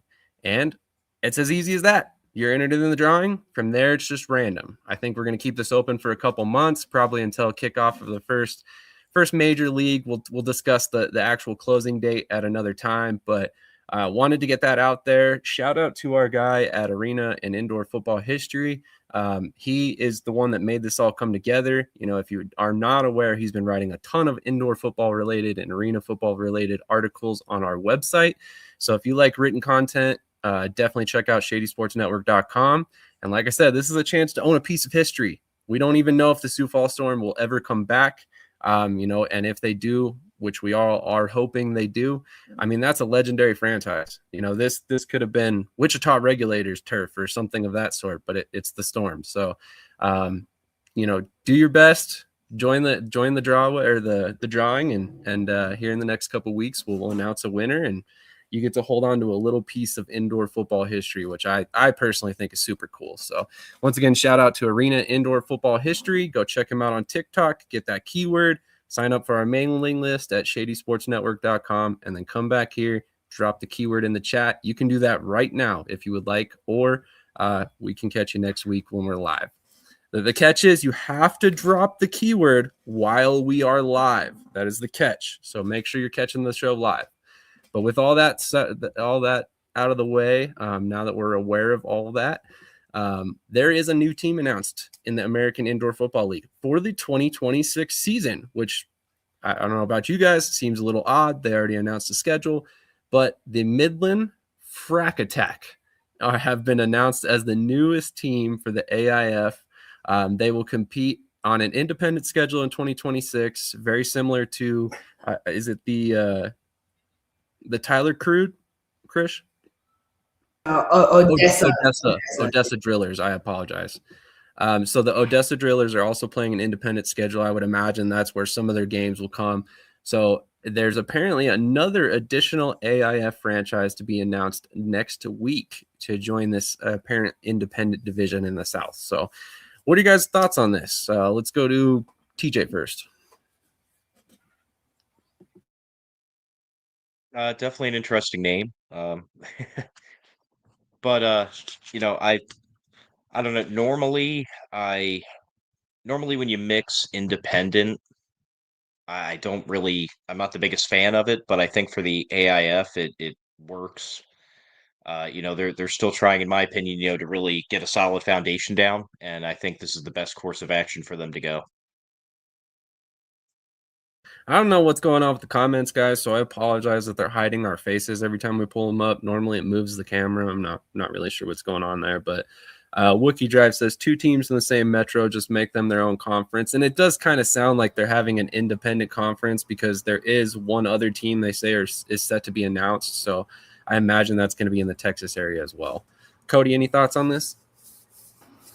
I mean, I kind of agree with Wookie Drives on that. I mean, if you're going to be independent, you can play your independent schedule, but they're saying they're announced for 2026. Just move them to 2027 and say they're going to be a full member. Like, the rollout announcement just kind of sounds wonky to me. It's like, hey, prove your worth, and then you can join our league, I guess. I don't know. It is an interesting course of action. I guess that's one way to establish expansion teams without having them negatively impact the league schedule, I guess. So it's kind of an interesting approach. But Krish, what are your thoughts on that and the approach in how they're announcing these expansion teams? I just think it's funny. You're announcing a team that's going to kick off in 2 months, a month and a half. Like, it's ridiculous. Where are you going to get players? It's going to be like a semi-pro team. They're just going to sign a bunch of local talent but like local guys. But I mean, it's what it is. I mean, the AIF is kind of a league of BS to me. I mean, at this point, right? Like, they announced the Austin Falcons, they hyped that up, and then Austin, I read something like they're leaving. I don't even know. I can't even keep track anymore. Like, I don't even know. It's too much for me to keep track of. I agree with the comment, Wookie's comment. Like, they should make a conference and just play each other like 5 times. Yeah, I think that's the ultimate goal for these announcements because, like I said, there's another team coming per this announcement. I would imagine it's probably in Texas as well. We've heard a couple other teams floated out there from Texas over the past couple months, so it wouldn't surprise me to see that at all. But shifting over to the Arena League, we've got quite a bit of information coming out from them as well this week. The big information that came out over the past couple days was the logo was leaked for the Memphis Hound Dogs, which I think is great. Give me just a second and we'll pull that up. But the other topics that we were going to discuss is the GMs were named for Louisiana and Nebraska, and both of these guys have some pretty extensive alternative football experience. So we got Doug Parrish named the GM of Louisiana. Parrish was most recently the director of sponsorships for the Birmingham Stallions in the UFL. Matthew Coward, I hope I pronounced that correctly, was named the GM of Grand Island. He was previously involved in the launching of the Duke City Gladiators and was a part of that franchise for a couple of years. So both these guys, great hires. But why don't we go around the horn and starting with Krish? What are you guys' thoughts on the GM hires? And I'll get the logo pulled up here in a second. I was excited when I saw Doug Parrish would be announced. He has the background with Birmingham Stallions, like you said, until he put in his statement that the COFL, the Continental Football League, is considered moving up from the TAL. Right, he said it was his goal. He said NFL, CFL, UFL, and then he added the Continental Football League. I completely lost any, I'm like, what? The COFL? They haven't even played a game. So why are you saying that's, a jump? So that's crazy to me. So he must sleep in bed with those guys. But the Duke City GM going to Nebraska, I hope he has, connections to that area because it's hard, man. Nebraska, you got the beef. You got Omaha right down the road, right? So, I don't know. They have gangs. Absolutely, right? So there's so many things to worry about in Omaha. Oh, Lord. Not the gang talk again. Here we go. Disclaimer. This is a joke. For anybody watching, that's a joke. These are the jokes. But for the record, he does have some ties to Grand Island, Nebraska. I guess he's been out there for a little over a year at this point. He lives in the area, if I got everything from his LinkedIn correctly. So I've been doing some research there. We're working on getting him on.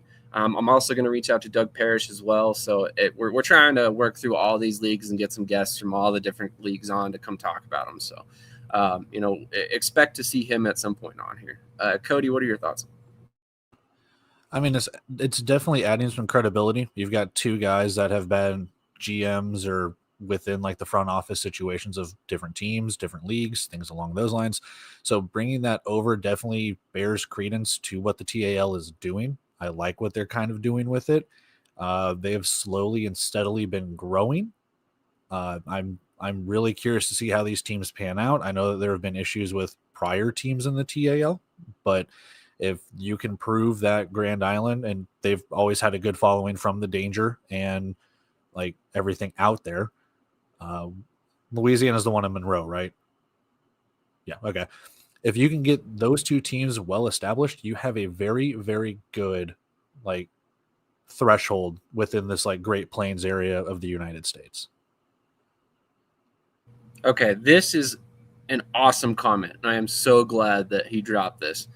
Grand Island is a completely different market. The Danger were very successful in the IFL, even while other teams are playing in the state. I know Matt personally. They will be an exceptional organization, top to bottom.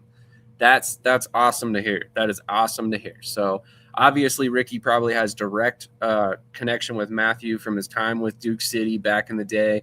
When they were part of the CIF. So I if Ricky is vouching for the guy, I have the tendency to lean toward believing his 2 cents on the matter. TJ, what are your thoughts on the two GM hires? It pretty much goes in line with what the league's been doing, and that is bring in people of high profile, not just name wise, but also resume wise. They've both been champions in their own rights.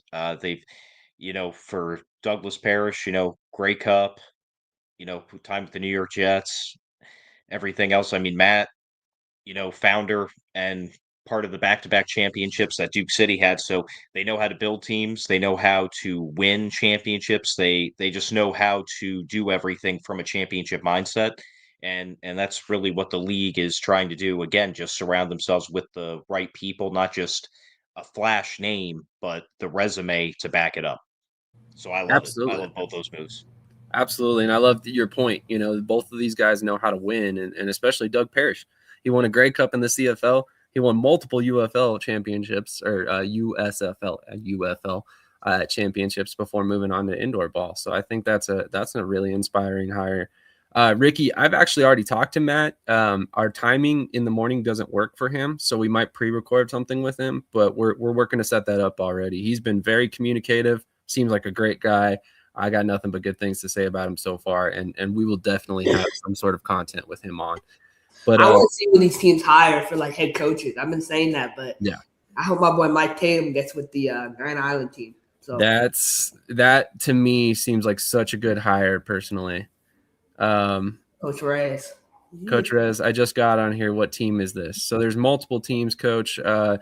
There's the Memphis Hound Dogs, which we're showing the logo for now. This was just released, I think, yesterday. Great branding as per usual with the TAL, in my opinion.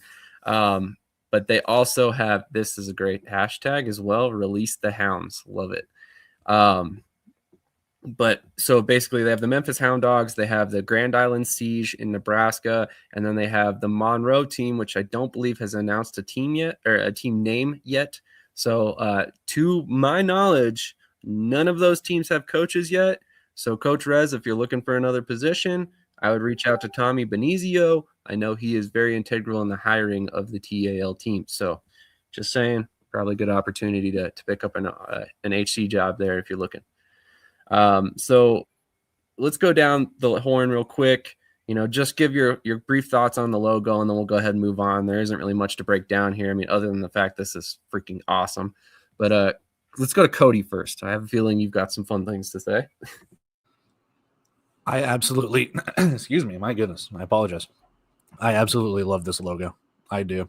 The colors, like blue tick hound dogs, Elvis. He's got the Elvis jacket on.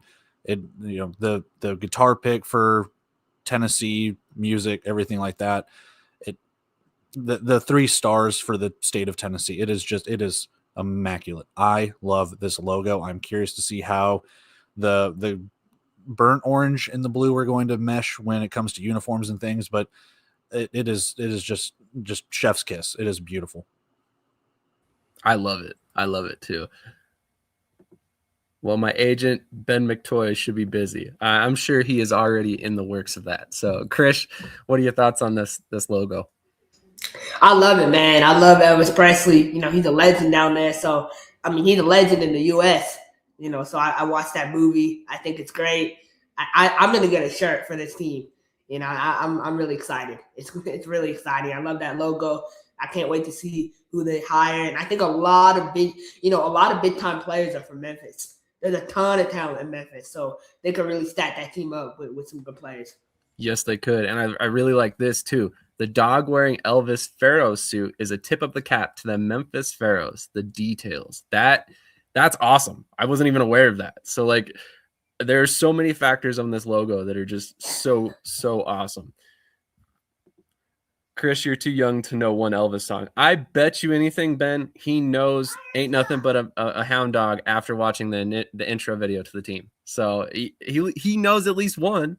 Just saying. TJ, what are your thoughts? Yeah, I agree with everybody else, man. I love this logo. It's really awesome. It hits on everything location-wise, history-wise. I mean, even a tip of the cap to a former football team. So it's just awesome. Honestly, I may become a Memphis Hound Dogs fan this season because, I was kind of depressed. I understood it, but I was depressed when they changed the Wise Guys with the BoJack Horseman, look to it. I was kind of like, but diamonds are awesome, but this has the fun factor to it. So I think I might be on the same spot as Krish. I might be getting a shirt or a jersey for the season. That's really killer logo. I hope the jerseys, turn out great too. Yeah, I agree. I actually think the burnt orange and the light blue is going to look great.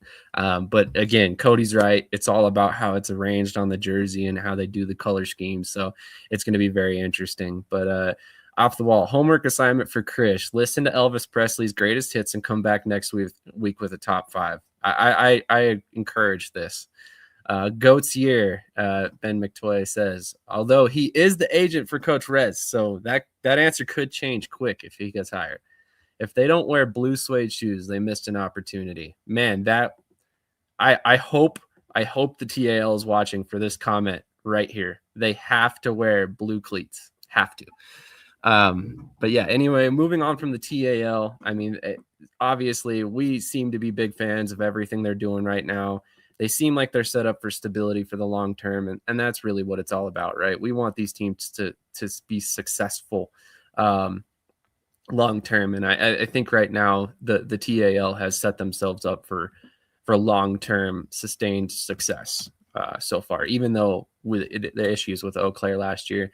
One thing I did want to address, we had a fan reach out this week to me personally, expressing concerns over the fact that Eau Claire was trying to sell off their old turf. To my understanding, and this is from somebody in the league, okay, my understanding is that is the old group selling off the old turf. The new group, ownership wise, that has come in plans to buy their own turf.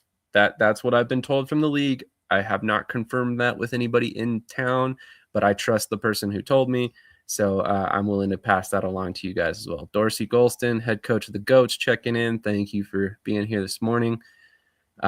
Okay, so let's shift one more time. We're going to jump over to the AAL again. There's some news to talk about. Obviously, we discussed Coach Rez is in the chat.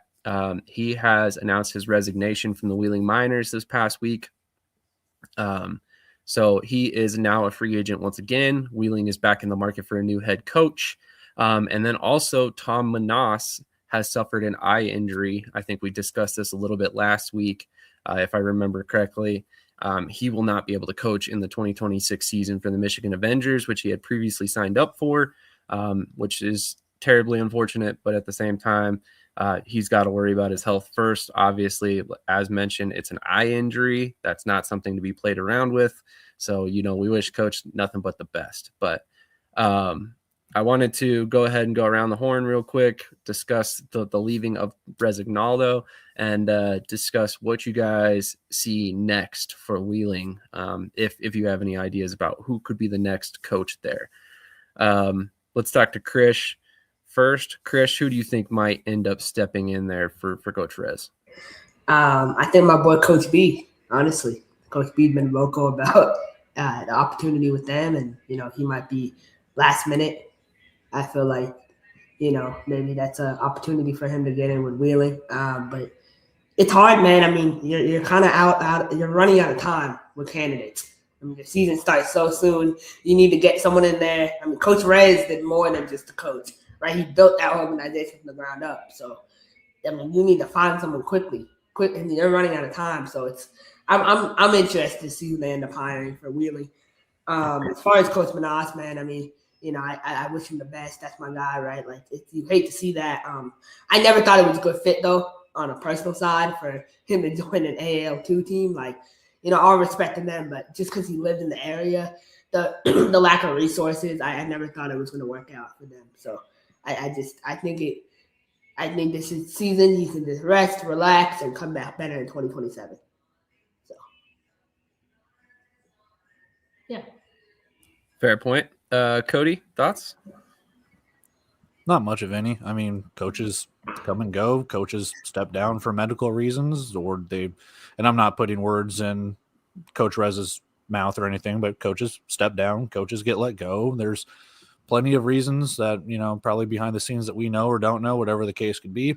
So I don't really have an opinion either way. The big wheel keeps on going. We'll see if the teams last. If they don't, that's how it goes. So that's what happens. Oh, you asked me where Coach Rez, I thought he was going to go, right? So, so Coach Rez, I mean, I think he might end up with the NAL. I think he's going to end up with new teams in TAL, but I think he'll end on an NAL staff. And if I have to say what team, this is hard. I'm gonna throw out one. I think he might end up with Sioux City. So interesting. Yeah. Be an interesting pick. I'm going to go ahead and defer to him. I'm not sure that I think it's a little early for us to be picking a location where he might land. But TJ, what are your thoughts about the Wheeling situation, and who do you think might land as the head coach? Any local candidates you know about? TJ Bartholomew, perhaps? Yeah, that's a couple states over still. Honestly, it kind of makes it's unfortunate, but it kind of makes you wonder, what was going on, because he was there once, then he came back, now he stepped down again. And so, I don't really know. It's kind of like up in the air. It's literally a big question mark as we kind of all watch and see what's going on. Like, is it just something internal with that, or is it something bigger? Who knows? In terms of coaching candidates, hey, you know what? Mike Tomlin's available. Maybe he can finally get a playoff victory this millennium. Who knows? He's right in their backyard too. There you go. I love it. I love it. And I guess it's a little late for him to grab Dylan Raiola in the portal, but maybe there's a couple other candidates out there. Oh, the Pennsylvania team. So, okay, the Pennsylvania team, I was going to say, for the International Arena League, right? He lives or whatever, but they already have a coach. So multiple sources tell me that. Actually, I'll wait till we get to the International Arena League part. But no, I think Coach Reg, you know what? I thought of this. The NAL, Amarillo, right? Remember what I said a couple weeks ago about how, the coach might be, Coach Spank or whatever, might be gone for a couple games. Maybe he could come in and fill in. Or Pueblo. Pueblo, I mean, maybe he could go there, right? So there's multiple opportunities for him to kind of sneak in the NAL as an assistant coach or as a consultant or anything. So, yeah, I could see that for sure. When I come back in October, I never had an executed contract. It's a shame, but that's all I'll say. Good luck to them. I mean, that's fair. I mean, that's obviously a concern. Obviously, if you don't have anything on paper, it's a little hard to pursue any sort of missed payments or anything. So that's always a concern for sure. So Ben says, Reg just gave me more homework with stepping down. Absolutely. Got to keep you busy, right? You don't have enough jobs. Jarmon Fortson has been signed by the Columbus Lions as well in the AAL. So another stout player there on the defense for Columbus. They seem to be awesome. He's I've been watching him since I started watching indoor football. He's been playing for I think his 14th season. He's from Florida State, great receiver.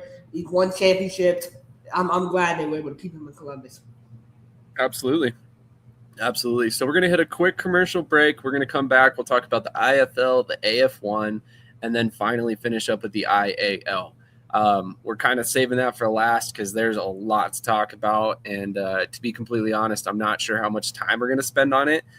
We are in this episode only going to discuss the U.S. teams. I need to do a little bit more homework before we discuss the European teams.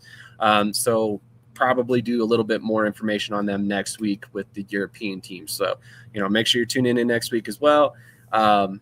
Here's a question for you specifically, Krish, before we go to break. Just absorb it, ponder it, and give him his answer when you come back. But has your opinion changed on Amarillo and Oceanside? So just put a pin in that. We'll be right back after a commercial break, and we will discuss all the AF1, IFL, and IAL topics left to come.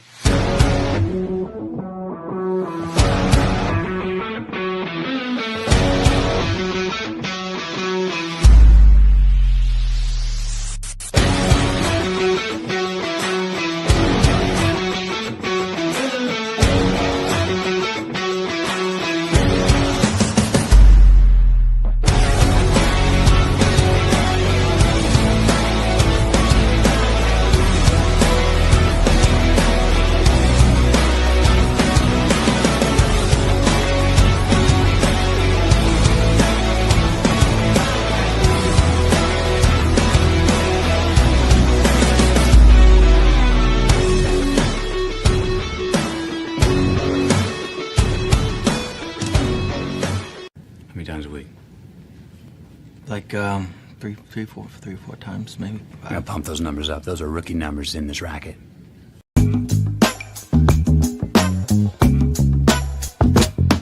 just being myself, cool as can be. When I'm being myself, you wish you were me. It's so easy. Get out your own way.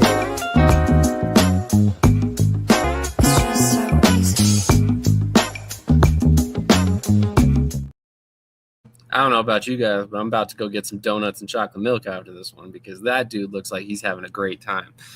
But anyway, we're going to go ahead and shift over to the IFL and the AF1, and we're going to try and fly through this a little quick. There isn't a ton of really big news coming out of the IFL, just more transaction stuff. Same thing with the AF1. And we have a little bit of insight from TJ on the IAL and one of the prospective guys joining the league. So I would like to get to that at some point as well. before 10:30. So forgive us as we kind of breeze through the IFL and AF1 stuff today. Again, it's mainly transactional, so there isn't really a ton of big news to break down here. But let's go ahead and roll through this pretty quick. The big move to me this week was San Antonio signs Dante Santos. Krish, you can go ahead and fill us in. I know you're a big Dante Santos fan. He was previously signed with Dallas. What are your thoughts on this move? Huge loss for Dallas, man. I mean, he was a contender for Rookie of the Year for me in Dallas. I mean, I think he's a great player. Now he gets to go to San Antonio, sit behind Joaquin Colazo, learn the game, from a veteran receiver like Glenn Gibbons. I think it's a good fit. I see why he made the move. Definitely see why he made the move. Absolutely. Another big signing this week was Tavion Thomas, who joined Tucson. Cody, what are your thoughts on that move? I mean, Tucson's filling out the roster compared to what they've done in the last couple of seasons, so it's going to be a nice little get in the running back, especially losing Devontae Sapp Lynch, and I'm blanking on the other guy, Jameis Williams. So it's going to be a nice get for them as they continue to do. The question is going to be for Tucson is the quarterback position. So if they can fill that out or whoever they're going to go with, it'll be a nice one there. But overall, I do like it. He was with Massachusetts. I don't think he got into a game, but I know he was on the roster. I don't think he actually suited up. But it's a really nice get. Absolutely. He did suit up. He had 7 touchdowns in 2 games. Did he really? Yeah. How did I miss that? Yeah, it was brief though. But no, I mean, I love Tavion, man. That's my dog. Was that last year or 2 years ago? 2 years ago. Okay, I was thinking just last year. So that's what confused me. So 24, yeah. I got you. I think Tavion is great. We talk on Instagram here and there. He DM'd me last night, but he's a great guy, man. I mean, he's someone deep down inside. He needs a new fresh start, so he's gonna do great things in Tucson. I'm excited for him. Sure. Yeah, that's my bad. I completely thought I was just looking back on last season. I completed 2 seasons ago. That's my stupidity. You're good, man. You can't remember everything. Come on now. Krish, that'd be a great guest for the show. You should see if you would want to come on. Drew Dixon RTRs. TJ, do you have any thoughts on that and what might have caused it?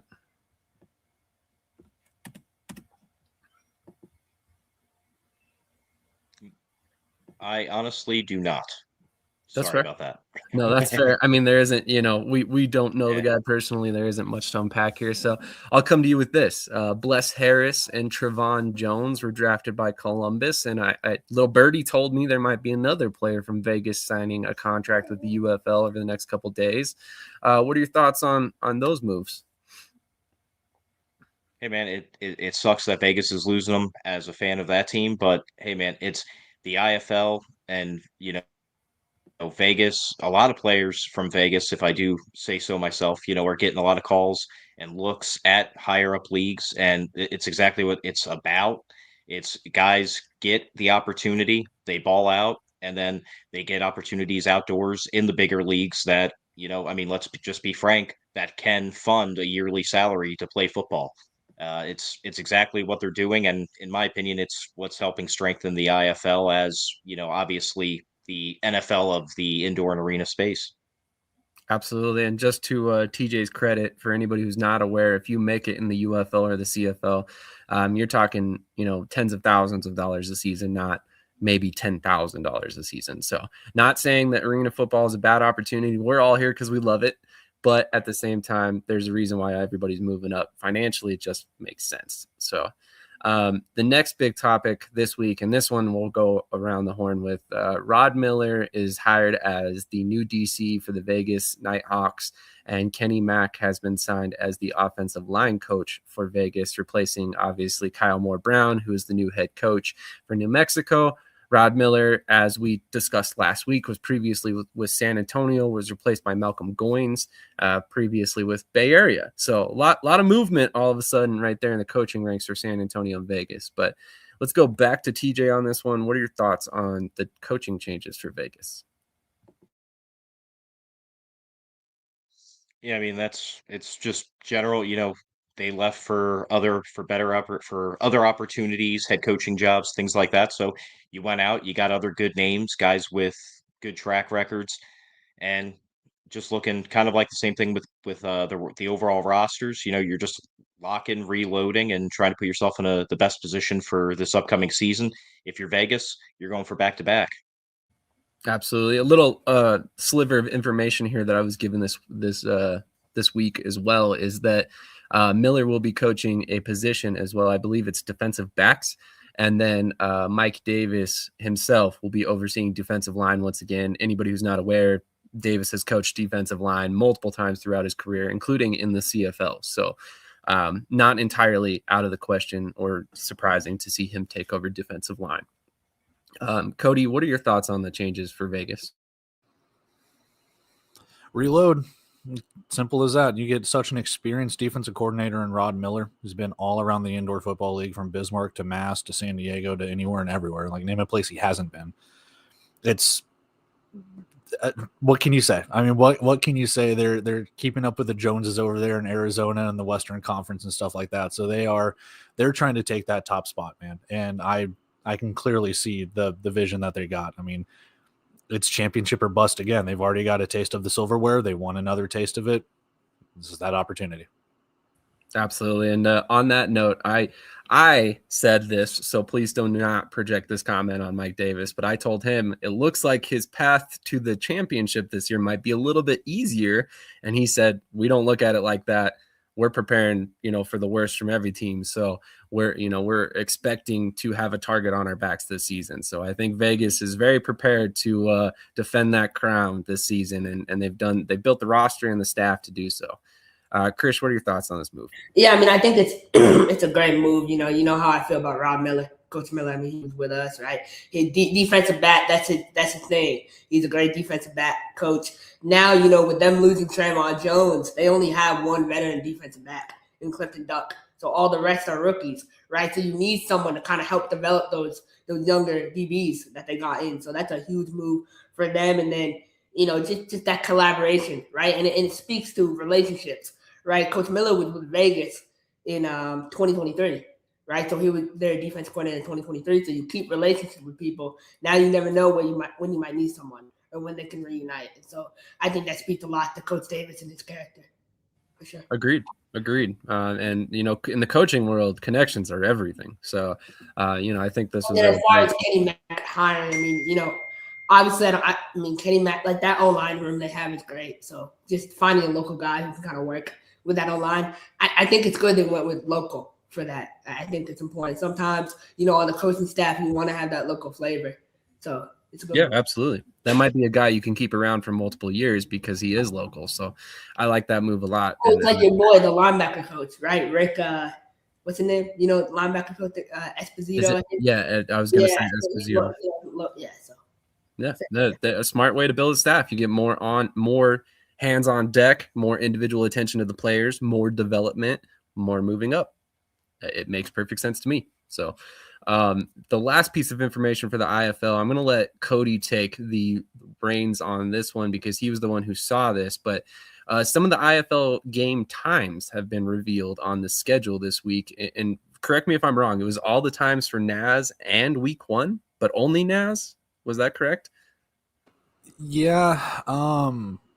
It's weird. So week 1, I posted it on my Twitter /X, whatever. So the very first game I think is kicking off at 8 p.m. between Quad City and Fishers. And then I think it's a 5 o'clock Central Time between the rematch between Vegas and Green Bay. Now, we're still working out details and stuff like that with FanDuel Sports Network, or they are, not we. I'm not part of it. But whether or not those are finalized, I don't know. To kind of just put those on the schedule seems kind of weird and like kind of oddly specific times, but you want those times for Yahoo Sports, FanDuel Sports Network, because those are probably going to be those primetime games. And then just kind of scrolling through, because I was like, okay, well, they've got that for week 1. What do we have? And I saw it was either week 2 or week 3. Northern Arizona's got their time set. I was like, okay. And then you go to week 3, week 4. It's the Northern Arizona games, whether it's 8 p.m., 1 p.m. I don't know if those are accurate. So take all of that with a grain of salt. It might have been leaked. I do not know. They might have more times in there. I haven't checked today, but it was just kind of weird because I kind of peruse there every, once a week, twice a week, going like, do they have times yet? When can I plan these road trips to go? living here in Kansas, go down to Tulsa, go to the Quad Cities and stuff like that. So I'm like trying to figure out times, and I just see that and I'm going, okay, cool. So I don't know. Hopefully the times will get released. I'm pretty sure, yeah, like what Trey just mentioned, that something's coming down the pike. I think Green Bay, the owner said that the times will be released sometime in a couple days or something. I can't remember the date that they said it was going to be, or maybe I'm misremembering that it was supposed to be back in December and it was never released or something. It's hard to keep all this stuff straight. So needless to say, yeah, something's brewing. Absolutely. A couple comments we didn't get to earlier I wanted to run through real quick. Brian Shoemaker, I have often thought about a documentary covering a behind the scenes of a player and agent interactions leading up to being signed with the team, negotiations, film review, tryouts, camp, etc. I think that would be extremely popular, almost like a Hard Knocks type of thing for arena football. Kevin O'Hanlon, our guest this morning, agrees. Great idea, Brian. I believe that would certainly create better understandings of player struggles and insight of the leagues and how they operate. So just a comment I wanted to get there. If you haven't done so already, make sure you're hitting the like button. As of right now, my counter only says 6 likes and there's 70 people watching. So I feel like we should have 75 likes any minute. So start clicking that button, please. Really appreciate everybody who's watching, by the way. But we're going to transition over to the AF1. The big news out of AF1 this past week is, like I said, a lot of transaction stuff. But primarily, Meadow Lemon was hired as the GM for the Minnesota team, Minnesota Monsters. Meadow Lemon, for anybody who's not aware, has been involved with the AFL in the past. He's actually the son of Meadowlark Lemon, who was involved with the Harlem Globetrotters, if I remember correctly. So interesting hiring there from Minnesota, and somebody who makes a lot of sense. So. Also, Oceanside signs 4 more players, and they appear to have an entirely local roster, not a single player from out of state. And we'll get to that in just a sec. And then Michigan also signed another quarterback, Nick Kargaman. So interested to see what he can do there out in Michigan. But I want to talk a little bit about Oceanside. TJ, you're a former NAL coach. You obviously observe the game quite a bit differently than some of the rest of us. Have you ever seen a team at the professional level be completely built off local players? I've seen it heavily. That's what the Steelhawks used to do here in the Lehigh Valley. Even as, majority of my time with them here as maybe just being a fan in the stands, it's like I knew a lot of the guys. They worked in the area, everything else. But they still brought in, I'll say a couple splash players or a couple bigger players. I've never seen personally a team that is 100% local. I mean, no offense to them, but number one, unless you're a team in the South, like it's probably not the best strategy. That's only because in the South you got players everywhere that can probably play, but up more towards the upper half of the states, it's an interesting theory. I mean, I hate to say it, but it definitely helps cut down on housing costs, which may be why they did it. But I mean, I had some high hopes on this team. I thought they were going to do pretty good, but with a 100% local roster, it may be a tough season for them. I'm not going to lie. It will be interesting to see. I have noticed that there's quite a few guys with San Diego Strike Force ties. So I think they kind of dipped into some of the local guys that San Diego had around. So that's encouraging, at least. Rudy Johnson's one of them. I'm blanking a couple names. I know one of the offensive linemen they signed was also from San Diego as well. But Cody, what are your thoughts on an all local roster for Oceanside?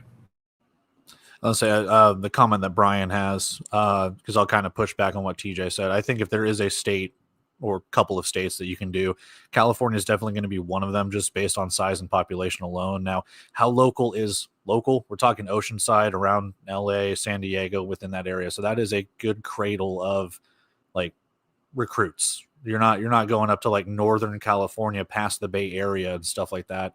And I'm not saying Bay Area, but like Northern California by Oregon and stuff, like probably nothing too much out there when it comes to talent. So I think that area is rich with players. The question is, can they get there in traffic? I don't know. I mean, we'll see. We'll see when it comes to that. But I do think that the talent being local can help, because that also has fans sit there and say, hey, this guy's local. This guy either played in this area or has played with the strike force or done something. So they have ties. It can help.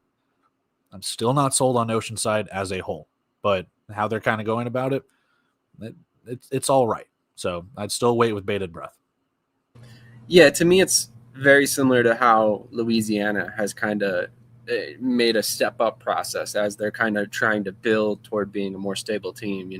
This is a good way to cut costs in year one, as TJ mentioned, but then also have a lot of fan interaction with players that they like TJ said, they know, they might know them from working around town, or they might be friends, brothers, family, whatever. It's going to be a lot easier to travel to those games if all of those players are local. All of them are bringing family, friends, all of that to the game. So there is that to be said about this approach. The UFL is currently trying to do that on a larger scale. So I do like that thought process, but we'll see how it pans out. Krish, what are your thoughts?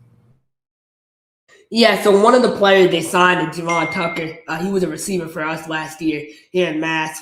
Nice guy. I mean, I don't think he really can run routes too well.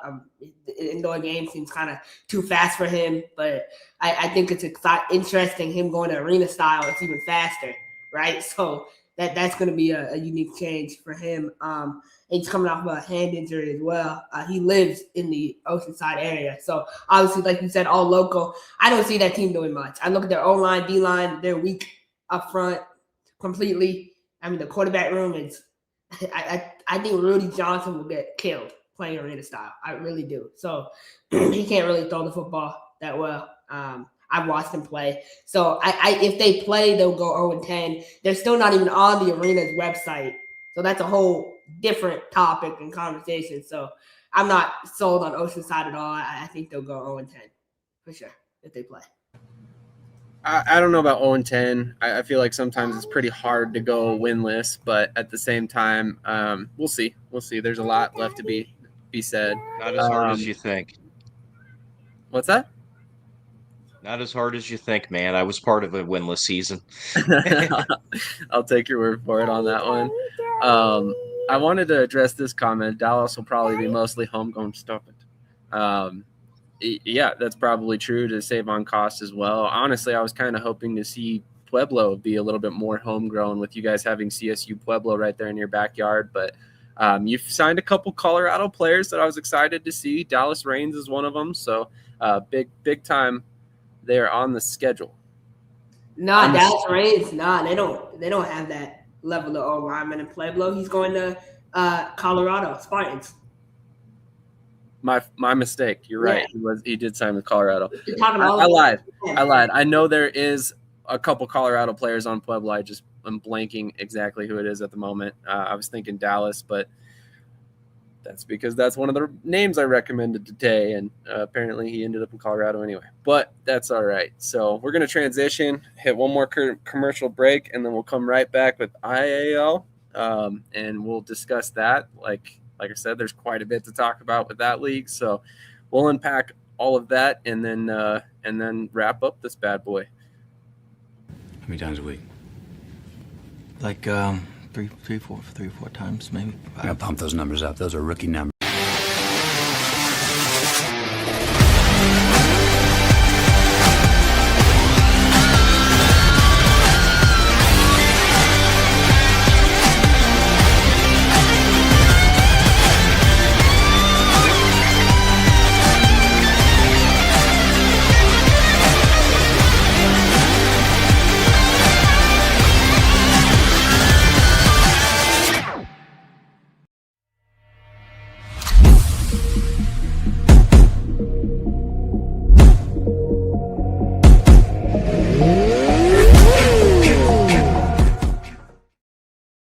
I know I ask you guys for a lot. Still haven't seen the 75 likes yet. Let's get it up there. But also this QR code in the corner, that is our second channel for all the live sports action that we have coming out on Shady Sports Network. So if you have not done that, hop over there, click the subscribe button for us and help us continue to grow. But with that being said, Off the Wall has a quick comment on the IFL. There's going to be some IFL news that'll shock some people coming soon. Interesting. Excited to hear what that might be.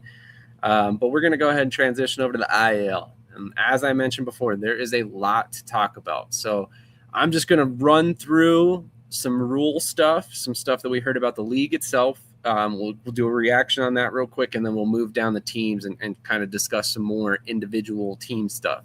So the first thing I want to discuss is that multiple coaches have alluded to the fact that they expect to have rebound nets and traditional arena style play. In two of the different press conferences that were done yesterday or a couple days now, they had mentioned the IFL teams that they were competing with in these markets. I believe it was the Vegas press conference and the Arizona press conference. And both of those coaches mentioned the difference in rules and alluded to the fact that it was going to be traditional arena rules. Now, a big thing that they had also mentioned is that they believe there's going to be two conferences, U.S. teams and overseas teams. And they're looking at playing 2 games overseas and then 2 games over here. So if teams come from Europe over to America, they're going to play 2 games, stay for about 8 to 10 days, then travel back overseas, and vice versa with the American teams going overseas. There is also going to be a 5-week play-in tournament in which the championship team will take and split $2 million amongst the team. So that is the general gist of the league information we have gotten so far. Oh, and also roster size should be around 30 players. This is a good question, Triple McGee. I did not hear anything about Iron Man. I would guess that's probably not going to be a factor, especially if you're talking 30-man rosters. I just think that a lot of leagues are understanding that's a very dangerous rule set at this point. A lot more frequency of injury. So that's something to keep in mind. But okay, let's go around the horn, kind of discuss the rule set, and then we'll let Krish do his breaking news before we move into the team dedicated stuff. But it looks like we also have a surprise guest for the IAL segment. Coach Davis is here. How's it going, Coach? What's up, guys? How are you? Doing pretty well. It's interesting you decided to show up. I hear you were at the Vegas press conference. Yeah, I was. I obviously you have a team come in your city. You want to just check it out, and it was interesting to say the least. But I kind of want to hear y'all's comments on it, and then I'll intervene when I see fit. Oh Lord, it's get dangerous. All right, so let's go to Krish let's go to Cody first. Cody, what are your thoughts on the league rules so far? All the information that we have as of right now. Going through college, there was something that has stuck with me, and it is: are you wanting to change for the sake of getting better, or are you just changing to change? So having a 5-week play-in tournament, teams overseas, with only a 30-man roster,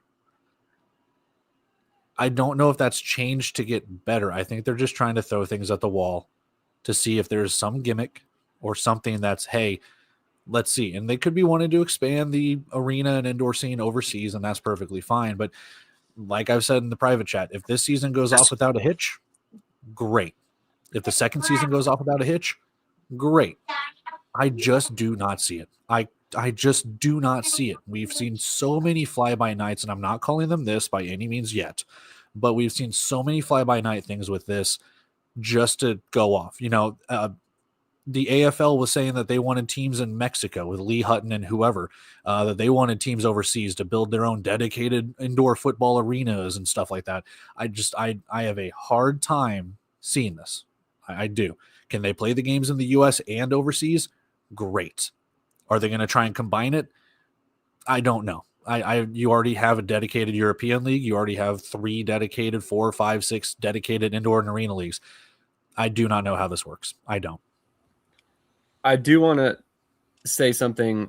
You just mentioned that there are multiple European leagues, which is correct at this point, but there is currently a market opening. The ELF and the EFA have been trying to work out some form of fashion of a league, and they have kind of fallen apart. So as of right now, there's some speculation that perhaps the ELF and the teams that were involved will shift over to another league, or some could potentially go dormant for a year. So I think that's probably why we see them trying to rush this to 2026 and not pushing it out to 2027. They think there might be some market availability there. But that is, I mean, rushing things is never a good idea. But I don't see it. The freaking Olympics had years to get their hockey arenas ready out there, and they're not done. I do not have any faith in this right now, and they can prove me wrong. I'll gladly eat crow. I just do not see it. And the fact that all the U.S. teams are based Utah, Arizona, Las Vegas, fine. But then you have two on the eastern side. Like, it's not super regional. You're going to have flights all throughout the U.S., flights all throughout Europe, and then you're asking them to fly cross continents. I do not see it. That's fair. Texas Pete, there is not, to my knowledge, a European arena league. It's all outdoor football, to my knowledge. All outdoor 11-man football, traditional American football rules. TJ, what are your thoughts on this league? Oh man, I keep going back and forth with it because it sounds like a really cool concept, but I don't know. I like the fact that they're trying to double dip essentially the long distance travel from, US to overseas and vice versa, fit two games in once, but I just can't get over the overall cost of things. It's you have teams that can't that struggle to pay for buses to go 4 or 5 states over. You're going to pay for plane tickets to go from, the US to, over to Europe. I mean, I I would really love to see this happen. I mean, we've it's been attempted in the past. The AFL did their whole China effort thing. I think China still has like a little quote unquote arena tournament that they do, but I mean, it was a one and done thing just because it wasn't cost effective. I I just don't see this working out. I really, really, it would be awesome to see it happen, especially since it's another arena league. Because right now we only have one major other arena league playing right now. But yeah, I just kind of like Cody said, man, I just see too many red flags. I hope it works out. I'm not going to call it anything yet, but it's just really up in the air for me. I can't get behind it until I see some more stuff. Absolutely. So a couple questions here that I want to get to. How are we comparing teams that can't pay buses to a new league with different investors? Well, I mean, the fact that we have teams that are having a struggle paying for domestic travel versus a league that's talking about international travel would be the comparison there. Comparing the financials of teams in the NAL and AF1 and IFL versus a team that is or a league that is trying to travel between countries. That's the point. We're trying to, yes, it's different money, my friend, but where's the money coming from? That's everybody's question. Where's the money coming from? So in the AF1, the IFL, the NAL, all of those are individual team entities. This is a single entity that is apparently bankrolling all of it. Okay, so where's that money coming from? That's the big question. That's the difference between all these other leagues. We can point to an ownership in Vegas for the Nighthawks and say that guy owns an NHL team. He's probably not going anywhere. Or, you look across the league, Massachusetts or now Orlando, great ownership group, dumps lots of money in their team, so stuff like that. It's a comparison. It's not. But Sam, hold on a second. Like, since you're talking about money, let's just break it down to what they're saying, right? And I'll start with the in-season tournament or the end-of-season tournament, right? And I've heard it on multiple press conferences. It says the $2 million is to be divided by the organization that wins, not the team or the players, but the organization. So that's the first catch, right? Secondly, they're saying they're going to pay, and you got to, I'm going to do quick math. You're 30-man roster at $1,000 a game, right? Times 10 teams is $300,000 a week in payroll, plus $1,000 win bonus. Half the teams win, so that's another $150,000. So it's $450,000 a week in just player payroll. Hold on, Daddy's on the phone. On the player payroll before we ever get to coaches, housing, travel. I heard that players are going to have to get their own insurance. So that means if that's the case, that means you don't have work comp. I hope it works, but being here in Vegas and going to a press conference where there's 14 people there, 12 people with IL logo polos on, and me and another guy who I brought with me, I just I got too many red flags when it comes to just the financial part of it. Especially, and you say you're going up and trying to do something that the NFL, the largest league in the world, hasn't been able to capture. They haven't been able to figure out how to have teams overseas and in Europe and in different countries and stuff like that. How are we doing it? Like, I just make it make sense financially. And if you can show me how it makes sense financially, hey, I'm all board. But until then, I've been around too long, and we all have. So yeah, there's a lot of skepticism. Also, with that, where's the single entity located? Is it located in the United States? Because what if a player gets hurt in Europe? Is there workers' comp? Is there insurance? What's going on with all those other hidden costs that you didn't even mention when it comes to? 100%. It's I don't Well, get it. I asked this to a person in the league, and I'm like, hey, so that means everybody has to have a passport and a clean record and all that. And what was said to me is like, oh, they're gonna have a work visa. Well, hello, McFly, you can't be an American and get a work visa playing in the U.S. going to play one game in Europe. Like, it doesn't work. Like, I was in the CFL. It doesn't work like that. You have to be based in Europe, being an American, to get a work visa. So there's so many loopholes and hoops you have to go through. It's unbelievable. Agreed. And that's kind of our point, though. Like you said, I mean, the IFL is the most stable indoor league anywhere. And if they aren't sending teams overseas, why should we believe a brand new entity that has never played football before is able to make that work financially? That's the part that concerns me is, we're considering one single entity is going to make all of this money work. Whereas, no one single entity in any of these other leagues could do that. So it's just confusing to me. I have heard that there are 8 to 9 investors, but I have heard all that money's coming from overseas, which is also another concern, right? So does the money always come? Who's it coming from? Is it legal? That wasn't something I necessarily brought up in the past, but Texas Pete mentions that another cartel league, the IFA. We know about the cartel ties to the LFA, the IFA, the FAM before it. So, that's realistic thought process. Where's the vetting coming from? Are you vetting these owners the same way you would American? There's so many different avenues this could go down. It's crazy.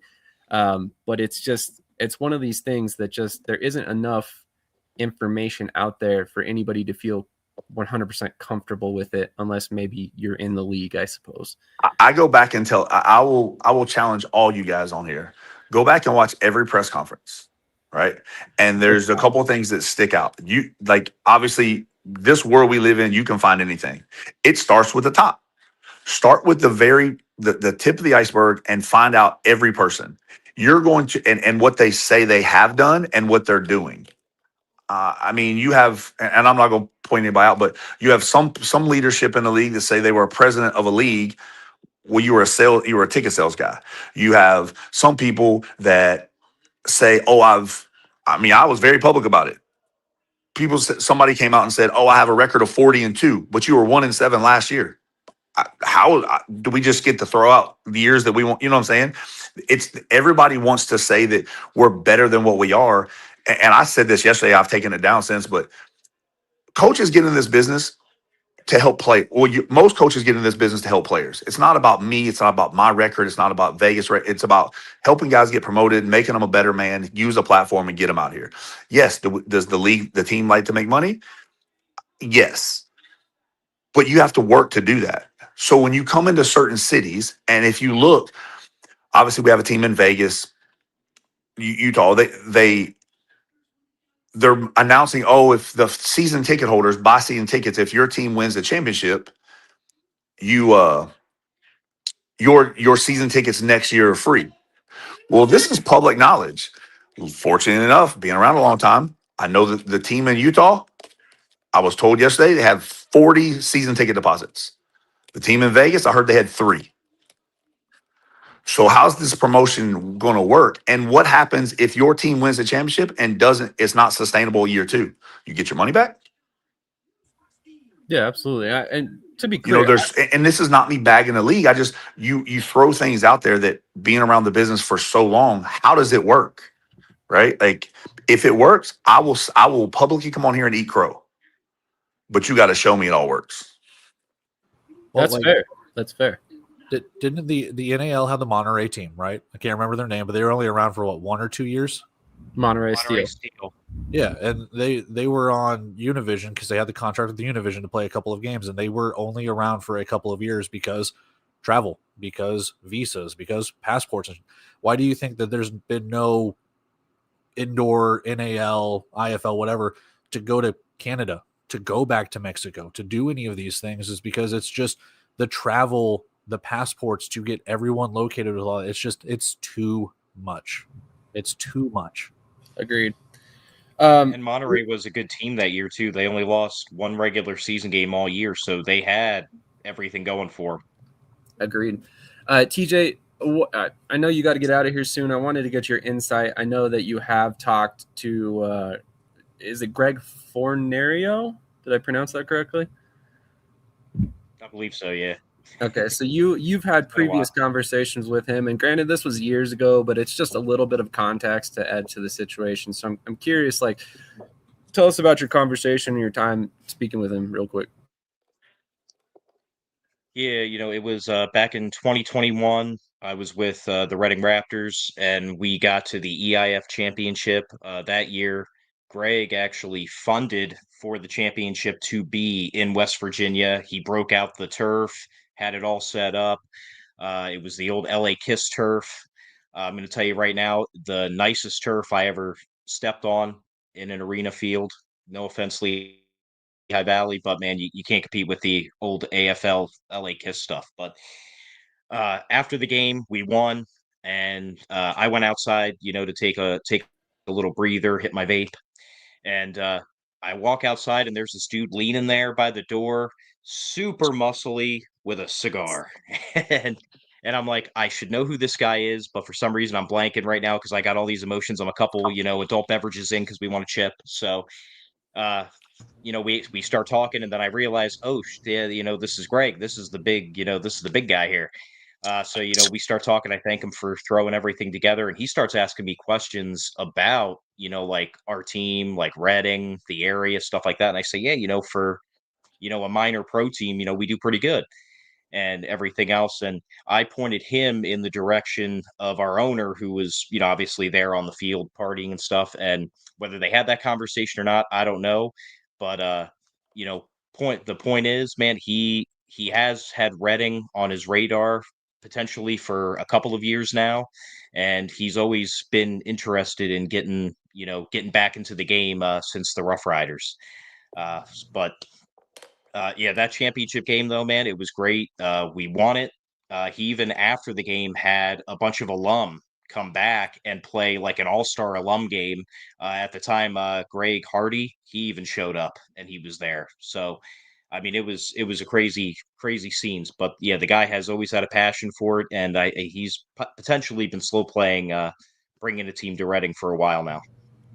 Yeah, absolutely. Like I said, just a little bit of context, but 6 degrees of separation. We're here to add any little bit of information we can to this situation. So I wanted to have TJ throw that out there because he had mentioned that to us in our group chat earlier this week. But TJ, I know you got to get out of here, man. Thank you so much for your time this morning. Really appreciate it as always. Look forward to seeing you next week.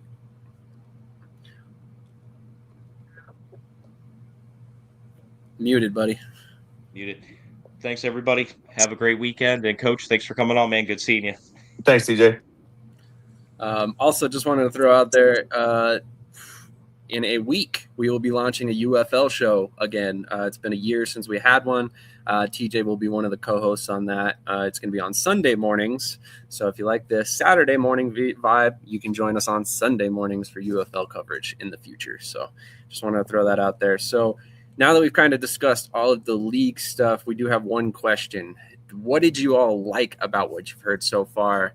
And she follows up by saying nothing. I'm going to take this one real quick. I personally have heard a couple things that I do like. I heard that some coaches were paid multiple months of salary up front, which is promising. assuming that they got paid before they signed their contracts. That's always a good thing, I think, especially because it gives them a little bit more faith in bringing players to wherever they may be. So that's a good thing. I also like the way that they're trying to do the travel. Like, obviously there's still some questions, but doing 2 games in one country and then flying back makes a lot more sense than, flying over for 1 week and then turning around, going right back home. So I do like that. I like some of the branding. Some of it's a little funky, but other than that, I mean, there's still a lot of questions left.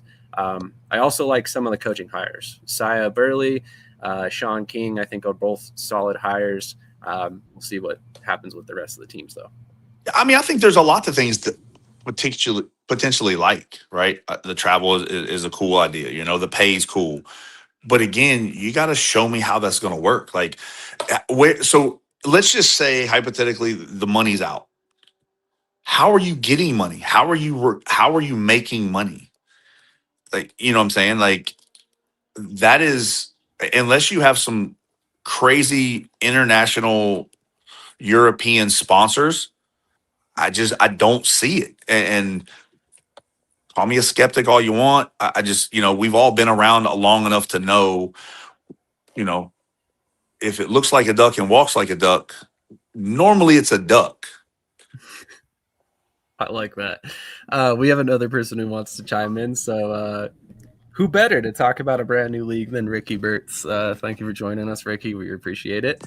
I imagine you have something to add. Yeah, no, I think that Coach Davis, in his very unique way, he lined something out there. Oh, did he drop off the call? I think he's been having issues. He keeps popping off and popping right back on. Hopefully he jumps back on here. But there he is. Oop, hopefully he comes on in. There, Coach is back. So, Coach, you were at the press conference, and you know this business just as well as anybody else. So you talked about the insurance requirements for the players. Okay.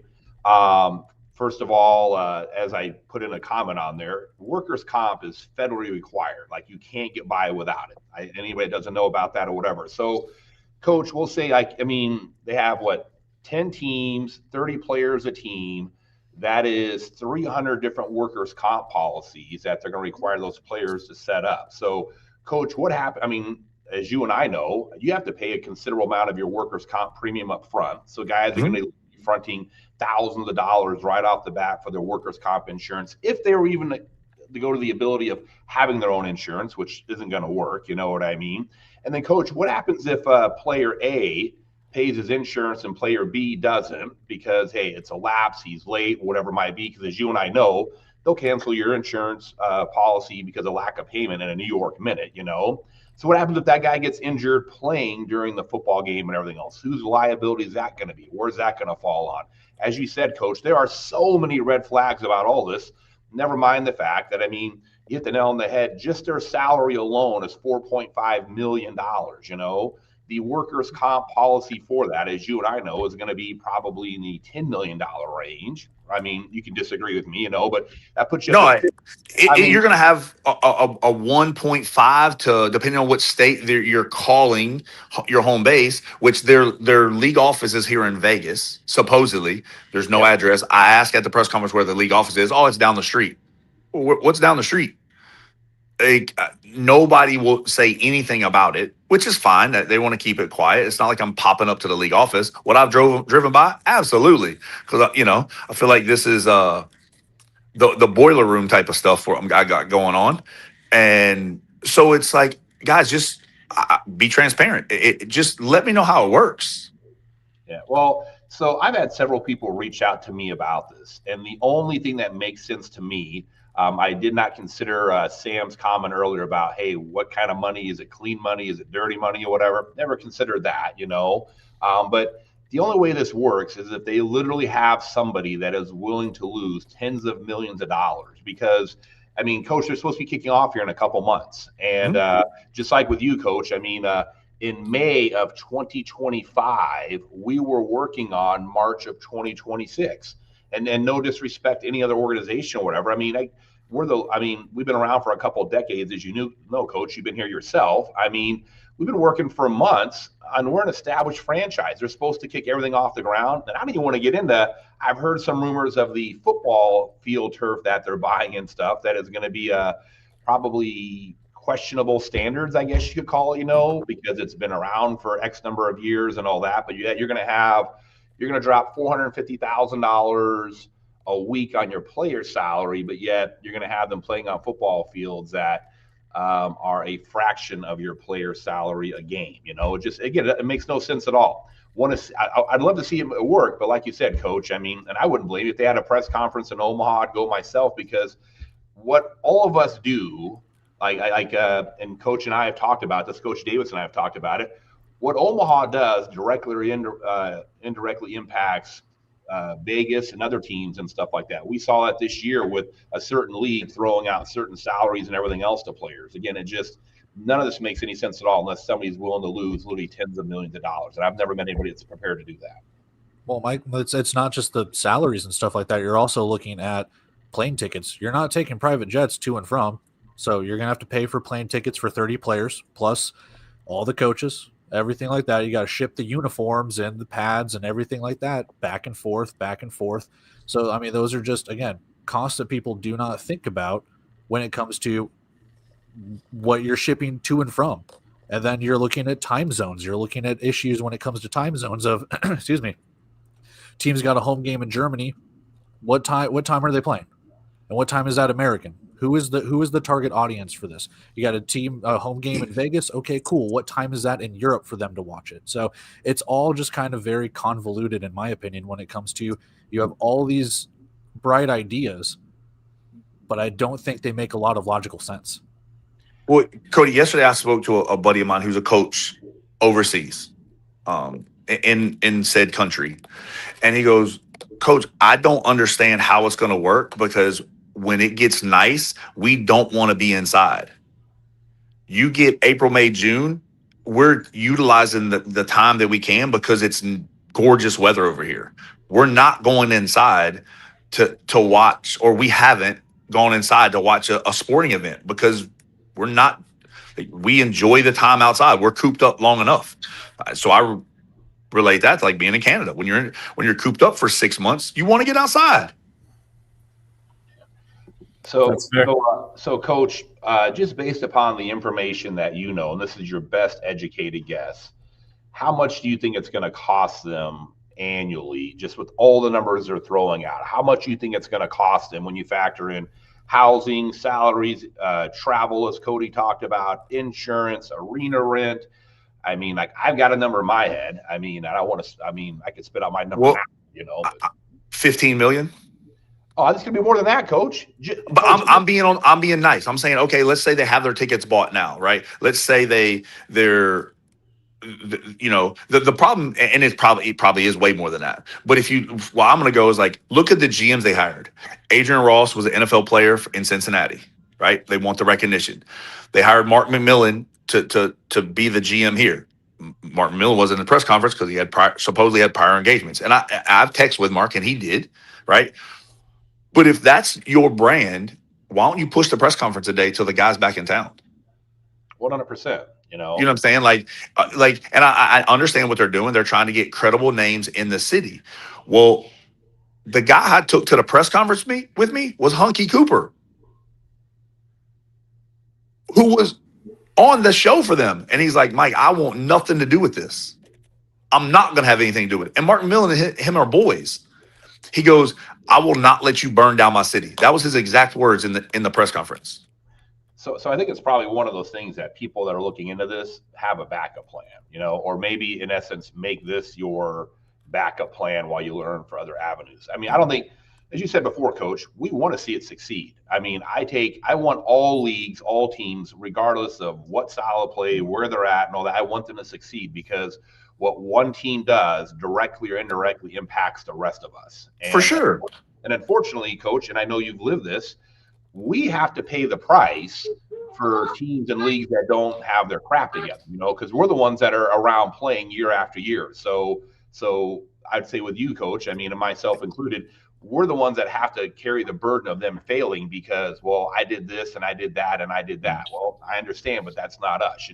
We're the ones that are left cleaning up the mess that they create. I don't want it to be a mess.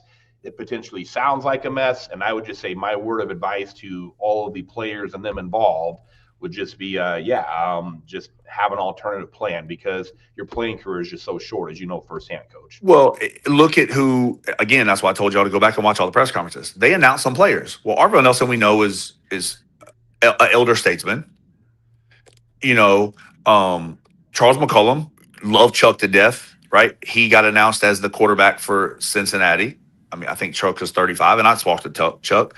Kenny Veal is another elder statesman. So it's like I feel like they're all the guys that are hanging on that can still play but aren't in the IFL or aren't in the NAL or aren't in the AF1 are like, I can take a chance on a flyer. Yeah, that's exactly what it looks that's like. their prerogative. The money is the root of all evil. These guys are gonna hold on a second, buddy. These guys are going to turn around and everybody, they're going to chase the dollar, right? And we just spoke about the player salaries. I mean, I know these coaches are getting paid, right? Like one coach I know got 3 months of pay up front before he ever said, I will sign my contract. Right. And so if he's doing that, are the others smart enough to do that? Hopefully that coaching fraternity runs deep with all the people that they're talking to. You know what I mean? But at the same time, though, I think Coach Davis, let's just, I don't want to put you on the spot. Why do you think they're asking for their salaries up front? Because they don't trust it. Let's be honest. Like that is. I didn't want to put the words in your mouth, but no. I mean, let's be honest. They're as much as skeptic, but you know what? If you're sitting at home without a job and somebody strokes you a few $1,000 check, tens of $1,000 check, from what I've heard, cool, I'll take it. Yeah. I just got done paying for Christmas. And Coach, I know you share my feelings. It's not that we don't want them to not succeed. We're not wanting. I mean, we would love nothing more for that to happen. You know what I mean? We would love nothing more than that for that to happen. So, like I said, we're very skeptical based upon. I mean, between you and I, Coach, we're talking 40 years of experience in the industry between the two of us. And that doesn't count Cody and Sam and everybody else. But like you said, if it walks like a duck, if it quacks like a duck, it very well is probably going to be a duck. If they're telling you it's a shark instead, hey, so be it. But again, just proceed with caution. So, yeah, again, and this is not me bashing any league. I know people are like, "Oh, he only gets on when it's something else." That's not the case, right? Because I'm an advocate for the players, right? Hell, I probably should be an agent. Yeah, I mean, I don't want to steal your thunder on that, but oh shoot, we lost him. Gosh darn, he's got it. Oh, there he is. Coach, you've bent over backwards to help players going to other leagues, making sure they're taken care of. And we lost Coach again. I think he's getting a phone call or something. He's probably getting, outrage calls right now from everything he said. Yeah. So no, I mean, so you got Coach Davis in one league, I'm in another league. And I would venture to say if you get people in other leagues, Sam or Cody or Krish or anybody, again, we want to tell the guys, hey, just to proceed with caution, Exactly. There's a lot of red flags, and unfortunately in this business, everybody's just got to be. I mean, your senses have got to be up. So have an alternative plan, and just don't put all your eggs in one basket. Because I hate to say it, unfortunately, what was that? I mean, we could go after league after league after league. The one with the guy for the gosh darn, he's going to have the team in Oklahoma, and I don't even remember the league now. There's just been so many of them I've lost track. That's completely fair. And I just want to point out that, for anybody thinking that Coach Davis and or Ricky here have ill will toward anybody, I would point to the comment that Ricky put in the chat earlier about Nebraska. That's in his market that he's directly competing with in Grand Island. And he had nothing but good things to say about their GM that was hired. So, I mean, that should tell you everything you need to know. He's not going to bash something for no reason or, point out concerns about anything for no reason. He's legitimately trying to provide information to people who need it. So I just want to put that out because this is not a bash session by any stretch. And again, I have zero concerns at all about Matt Kayward and what they're doing. Matt is an incredible guy. He's going to do a phenomenal job for them. They're going to be incredibly successful in so many levels. I got I might go down to the casino and put a bet on who I think their next coach is going to be and stuff like that if it's on the bet line. So, but anyways, but no, and Coach, I know you dropped off there, Coach. I think the thing I was emphasizing while you were gone is that we don't want to see teams fail. You know, we want to sit up and we lost them again. Well, this will be fun for them to go back and watch it again. So, agreed. But thank you for your time, Ricky. Guys. Unless you got any questions, I'll head out of here. But hey, appreciate what you guys do, guys. Thanks a lot. Absolutely, as always, appreciate your time and you hopping on and giving your insight. You guys have a good one. Appreciate it. You as well. Have a good one. As always, gotta love this show and the reoccurring broadcast studios in StreamYard now that allows guests to just pop up whenever they would like. It's made for very interesting aspects to the show at times when we start discussing things and certain people jump on. So just a little bit of little extra insight there. So I do have a question for you guys, you specifically. Why has the CFL never? I know the CFL used to have teams in the U.S. Have they thought about doing that again, or is it because of travel? They haven't. 100% they have thought about it doing it again. It was a lot because of travel. And honestly, I think part of it was because the CFL gameplay was so foreign to America that it didn't really catch on quite as they had hoped. But also the CFL, a lot of their franchises do not operate in profit currently. So that's kind of a concern as well. So I know the league itself is growing, and there's definitely a thought process that they could revisit that in the future. I think the USFL and the XFL have kind of put a damper on that in recent seasons. If you go back and look back in 2020, there was talks of the CFL and the XFL combining to basically design that situation where there would be two leagues that would play, each other essentially. It never quite happened in 2020. As we know, that's when the new ownership group came in for the XFL, and then they became the UFL. So I think that's part of the reason why, is because the UFL and the relative stability of them, sticking around since 2022. So I think that's why. But I think that eventually it will probably trend that direction again. And I could be wrong, but I think we'll see it at some point. Yeah, that's fair. Player quality is also a big factor. Obviously, as you know, in the CFL, you have to have a certain amount of Canadians, which I don't think applied to the U.S. teams. So they were able to bring in nothing but U.S. players. So. And I see that. And one thing, too, I like what Coach Davis said to add on to it. It's like once you hit 28, 29, your window to move up to the CFL or UFL or NFL from indoor football essentially shuts. Right. So a lot of guys, they're not really doing research on the background of the league. If someone calls them up and offers them $1,000, they're going to run. Like the player I use in an example is Sheldon Augustine. Yeah. Sheldon Augustine. I'll remember to give that too. Sheldon Augustine. He's played. He won a championship in Iowa. He played in Tulsa this past year. He played in Tucson. He's done everything in the IFL. Not necessarily yard number wise, but he's experienced almost every situation in the IFL, from the good, bad, or medium. So for him, it's like I'm making, I'm 33 years old. I'm not going to make it to the next level. What's the point of me continuing to, play for that money? But, so it's just, I see why, I see why guys are enticed. Should they do their research? Absolutely. But I see why gotta make that move. Yeah, and we discussed the coaches potentially getting some of their salary up front. One thing I have not discussed or talked to any player about, are they getting signing bonuses? Because if they are, then guys are more likely to go, right? If you're going to hand me $1,000 to sign that contract, chances are I'm going to go sign with you, because look, if I'm going to go play in the IFL, I might make $250 a game. That's 4 games. So worst case scenario, I buy myself a month of time to decide if this league's going to work. And if not, I'm out and I go to an IFL, NAL, or TAL or AF1 team, So I think there's something to be said about that. But also, like Coach mentioned before, these are the players that I have listed so far signed. Charles McCullum, damn near 40. Sheldon Augustine, over 30. James Hines, I think he's 30. He's one of the younger players. Kenny Veal is also signed. Arvell Nelson.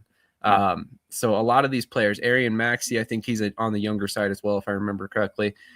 Justin Morgan, an offensive line with Vegas. So primarily veteran players that are, like Krish said, on the back nine in their careers that can kind of take that risk and not necessarily ruin their chances to get another opportunity. Exactly. And like for Aaron Maxey Penton, I mean, that's my guy, right? Like he was our DB coach last year, played DB for us in 2021 and 2022.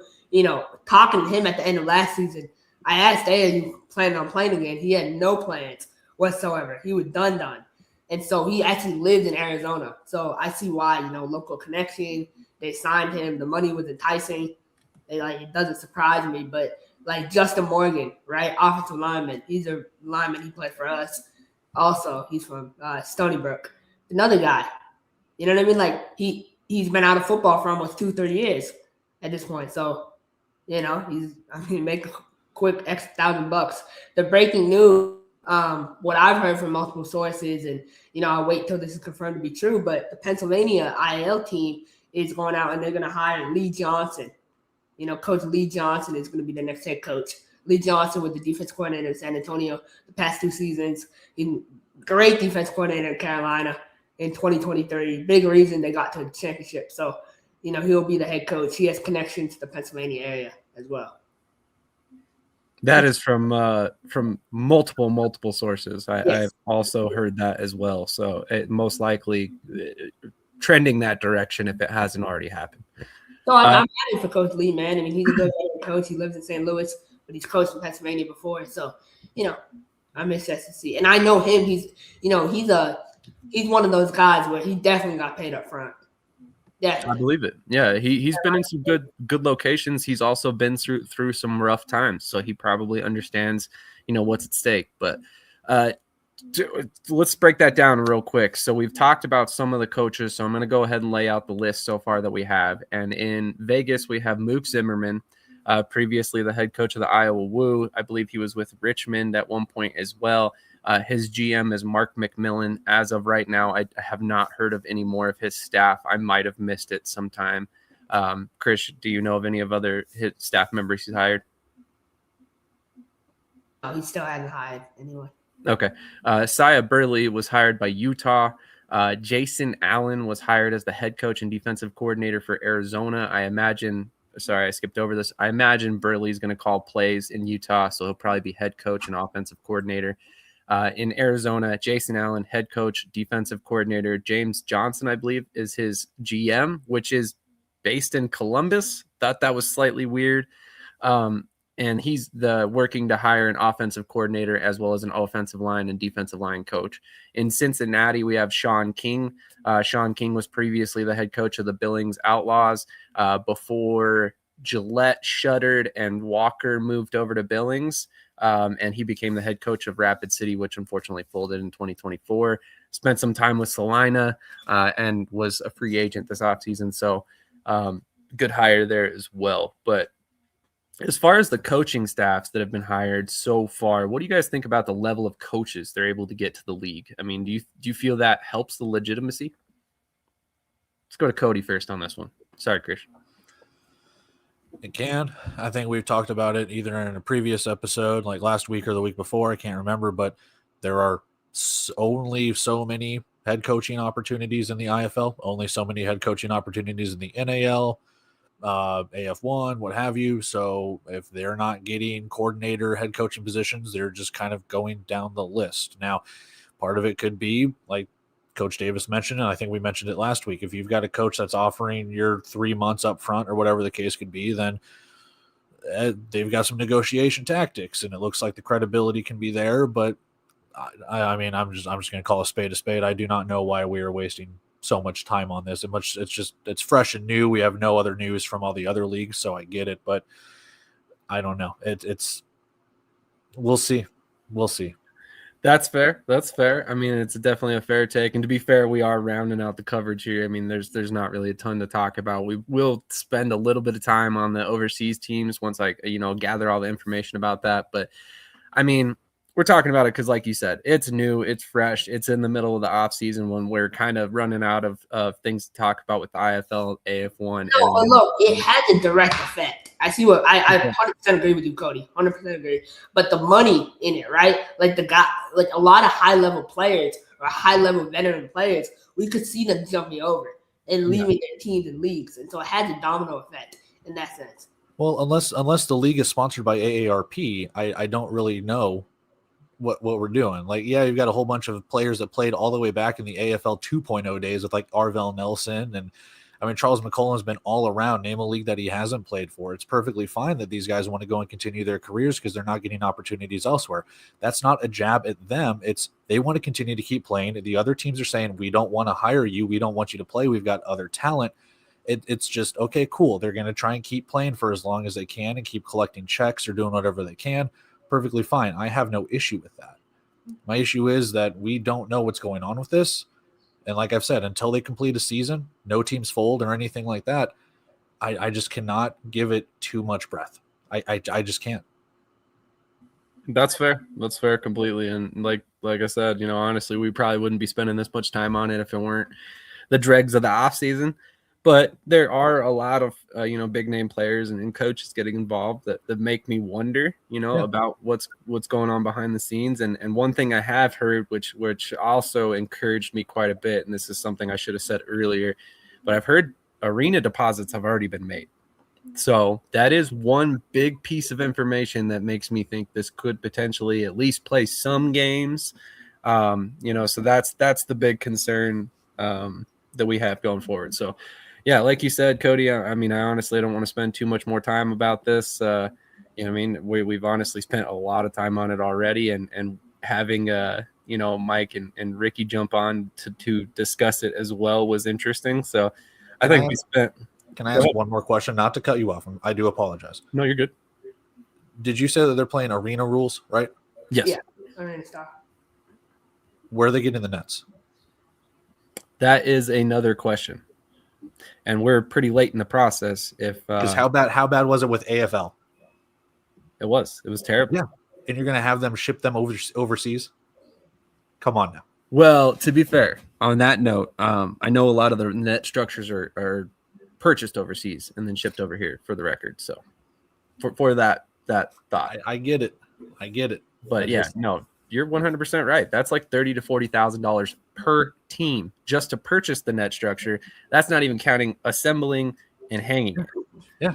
I know the Carolina Cobras, at least reading the back of the net they had in 2023 and 2024, they said men. So, that's still, far off from Europe. Yeah. Well, and I'm not saying that it's in Europe where they're getting assembled. To my understanding, I believe it was somewhere in Asia, if I remember correctly. But regardless, the point is, like, it's not a cheap undertaking, and that's a concern. Another concern that I didn't point out earlier that I will point out now. I've watched the Vegas press conference all the way through. I watched Arizona all the way through. I watched Utah all the way through. I have not finished Cincinnati yet. And I haven't watched all the overseas ones yet. But what I noticed is there were key questions throughout the conversations. Throughout the conversations, like a reporter would ask a question about like roster size, and Mook would answer about 30. Like, wait a minute, you're supposed to start your season and end by the same time the IFL does. You don't know for sure that we're playing arena rules. You don't know for sure you're going to have rebound nets. You don't know for sure that you're going to have roster sizes. You can't even tell people where the league offices are. Exactly. And like with Mook, I know Mook. I hear Mook a lot of crap these past couple of weeks, but the thing is, like, Mook, when you talk to him, like, outside, like, privately, like, yeah, he's a nice guy, but the way he acted in that press conference was disgusting. It was so disgusting. He acted like an entitled. You listening to Mook, you would think he's won 10 IFL championships the way he was acting. Completely inappropriate. And you can't have that level of entitlement when you went 1-7 with the Iowa Woo. You can't. You can't. So it's like, for me, answering questions and like another thing I want to add, those press conferences, those questions were they seemed premeditated. There were no hard questions at all. If you watch every single one of the U.S. teams, none. No one asked where the money's coming from. When did you start doing this? How did you plan it? How are you going to get nets? All these things we're talking about, none of that was asked.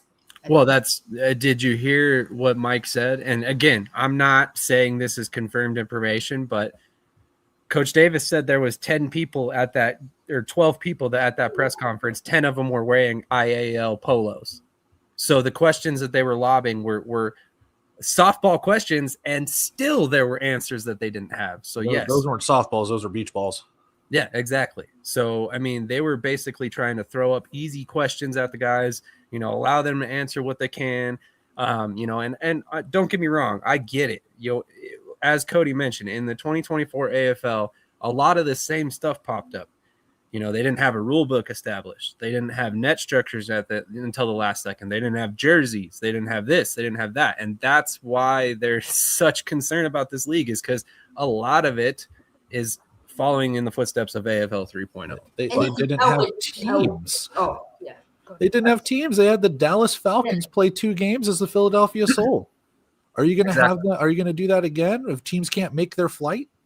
Like I said earlier, they're not taking private jets over here. If you're not going from Dusseldorf, Germany, all the way over here, if you miss your flight, you ain't playing. So who do you get? Again, it does not make sense to me. It doesn't. And one of the things too is, your league is presentable. How presentable is it, right? So during the press conferences, like Mook, take off your glasses. No one wants to see your sunglasses. You look funny. It looks unprofessional, and you look like a self-promoter, right? Another thing is Deshaun King. He looked great. He was dressed right. Like, you could tell, like, he's professional. Sia Burley, professional, right? That Jay Allen in Arizona, he looked like he just got out of bed. You know what I mean? Like, he looked like really just unkept, like, he ripped jeans. Like, you know what I mean? Like, you don't want to make this league already right off the bat. You have questions on how professional some of these coaches are. So. Well, and that we haven't even touched on the press conferences themselves. Like, I'm not trying to be rude. I understand a lot of this was rushed. We here could run a better press conference than every single one of the ones that were done. And we here on this show get more views on one episode than they got on their entire lineup. But that's the extent of me sounding cocky today. I'm just saying there needs to be effort and things to show that you're a realistic league before anybody's going to really put their time and energy in it. So, good on these coaches for taking the risk on themselves and betting on themselves and stuff like that. And I know some of these contracts have clauses written in there to protect the coaches as well, which is I'm happy to hear. So I hope those same protections extend to the players. But with all that being said, man, we've talked about a lot. We've been on here for over 3 hours at this point. I think we've pretty much exhausted all the topics that I had on the list today. Any final thoughts from you guys before we get out of here? Oh, wait. I forgot. We were supposed to do our NAL quarterback list. No, we'll do it. We can do that next week. Maybe if the IAL does one, they can get more views. Boom. No, I do want to say that real quick, and not to be Lord. But this week I put out my NAL coach tier rankings, right? And I got a lot of crap, man. Hey, you can crap on me all you want, but don't crap on my work, man. Like, I put a lot of work into those and a lot of research. And I know, guys like Cody, whatever, like just wait. I don't wait. I do my stuff now. And if I'm wrong, I'll eat it. But the thing is, like, I know my work. I know what the value of it, and I know I'm right. So Coach Solo, Coach Tay, put your sunglasses on because it's going to be a long season, Oh, my Lord. Here we go again. No, honestly, like, I do appreciate Coach Solo did reach out, whatever. And I appreciate the discussion, the comments, everything. But, we'll see what happens during the season, but just screenshot that because I promise you those rankings are 100% non-biased. If I was biased, I would have put Coach Negron in the high tier. No, yes, you would have. I put him in the middle tier. He's a middle tier coach right now, and that's what it is. He hasn't coached enough games to be at the high level tier. So that's how I did it. I did it based on, Coach Irv and Coach O. I mean, they won a ton of games, many championships, between the two. So that's how it was done. It was done in longevity and I know people say, oh, you should put Solo higher, but I had to go off of Wichita, right? Solo with 2-6 in Wichita, Tay was 1-7. They're 3-13 combined. So how can I put that in the middle tier? I, as an individual coach, I surely could have put, if we were doing offensive coordinator rankings, Coach Sola would probably be 1 or 2. Yeah, you know? So absolutely. And it's also a preseason ranking, guys. It's a preseason ranking. It can change, for the record. We're not saying these guys are terrible coaches. We're saying they're in a league where 2 surefire Hall of Famers are at the top. And then you have 3 guys right below them where 2 of them have been to NAL championships. 1 has never played in the NAL, but has been to the playoffs the past 2 seasons of his coaching career in the indoors. And then you've got, 3 guys who are fairly new to indoor football. Yeah, and the whole point is, again, to bring conversation, like my rankings got, not to be cocky or anything, but last year I was averaging 25,000, 26,000 views per ranking. This one got 19,000. That's 19,000 eyes to the NAL that they might have not had before. My rankings get more views than their stuff. So that's why I do it. That's the whole point. It's just to have fun.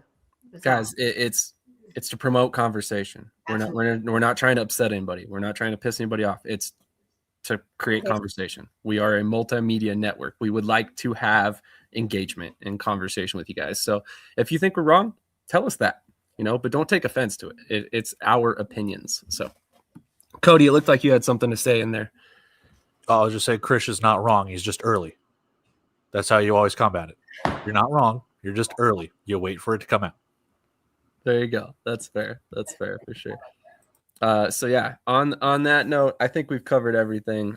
This has been a great show. 100+ live viewers in the middle of the off season, guys. So that's credit to you guys watching. We really appreciate it. And as I said before, every like counts. It helps push this content out to new viewers on whatever profile you're watching on. So if you're on Twitter, LinkedIn, Facebook, YouTube, Twitch, it does not matter. Hit the like button, share it with your friends. If you know anybody who likes football, even if they're not into indoor football, let's expose them to some indoor football. Let's get them in this sport as well. That's what we need, more casual fans to help support these teams and leagues.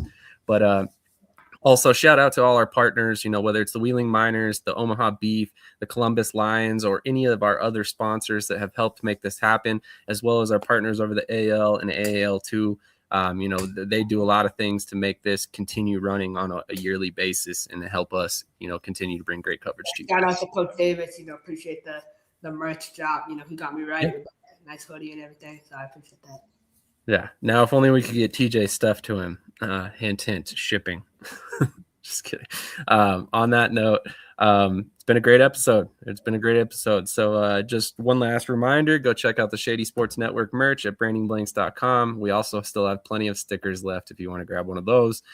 They are 3 for $3 or 1 for $1. So just hit me up, 1 for $2. So just hit me up if you would like a sticker, and we'll get you sent them out, or we'll get that sent out to you.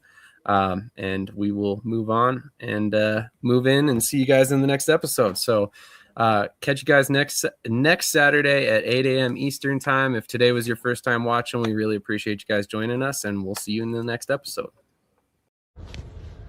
Yo, what's good? Cedric the bus driver here. I don't know about you guys, but I know what I will be doing every Tuesday, Saturday, and Sunday, and Thursday nights too. I'll be over at Shady Sports Network, so catch up with me. Holla at your boy.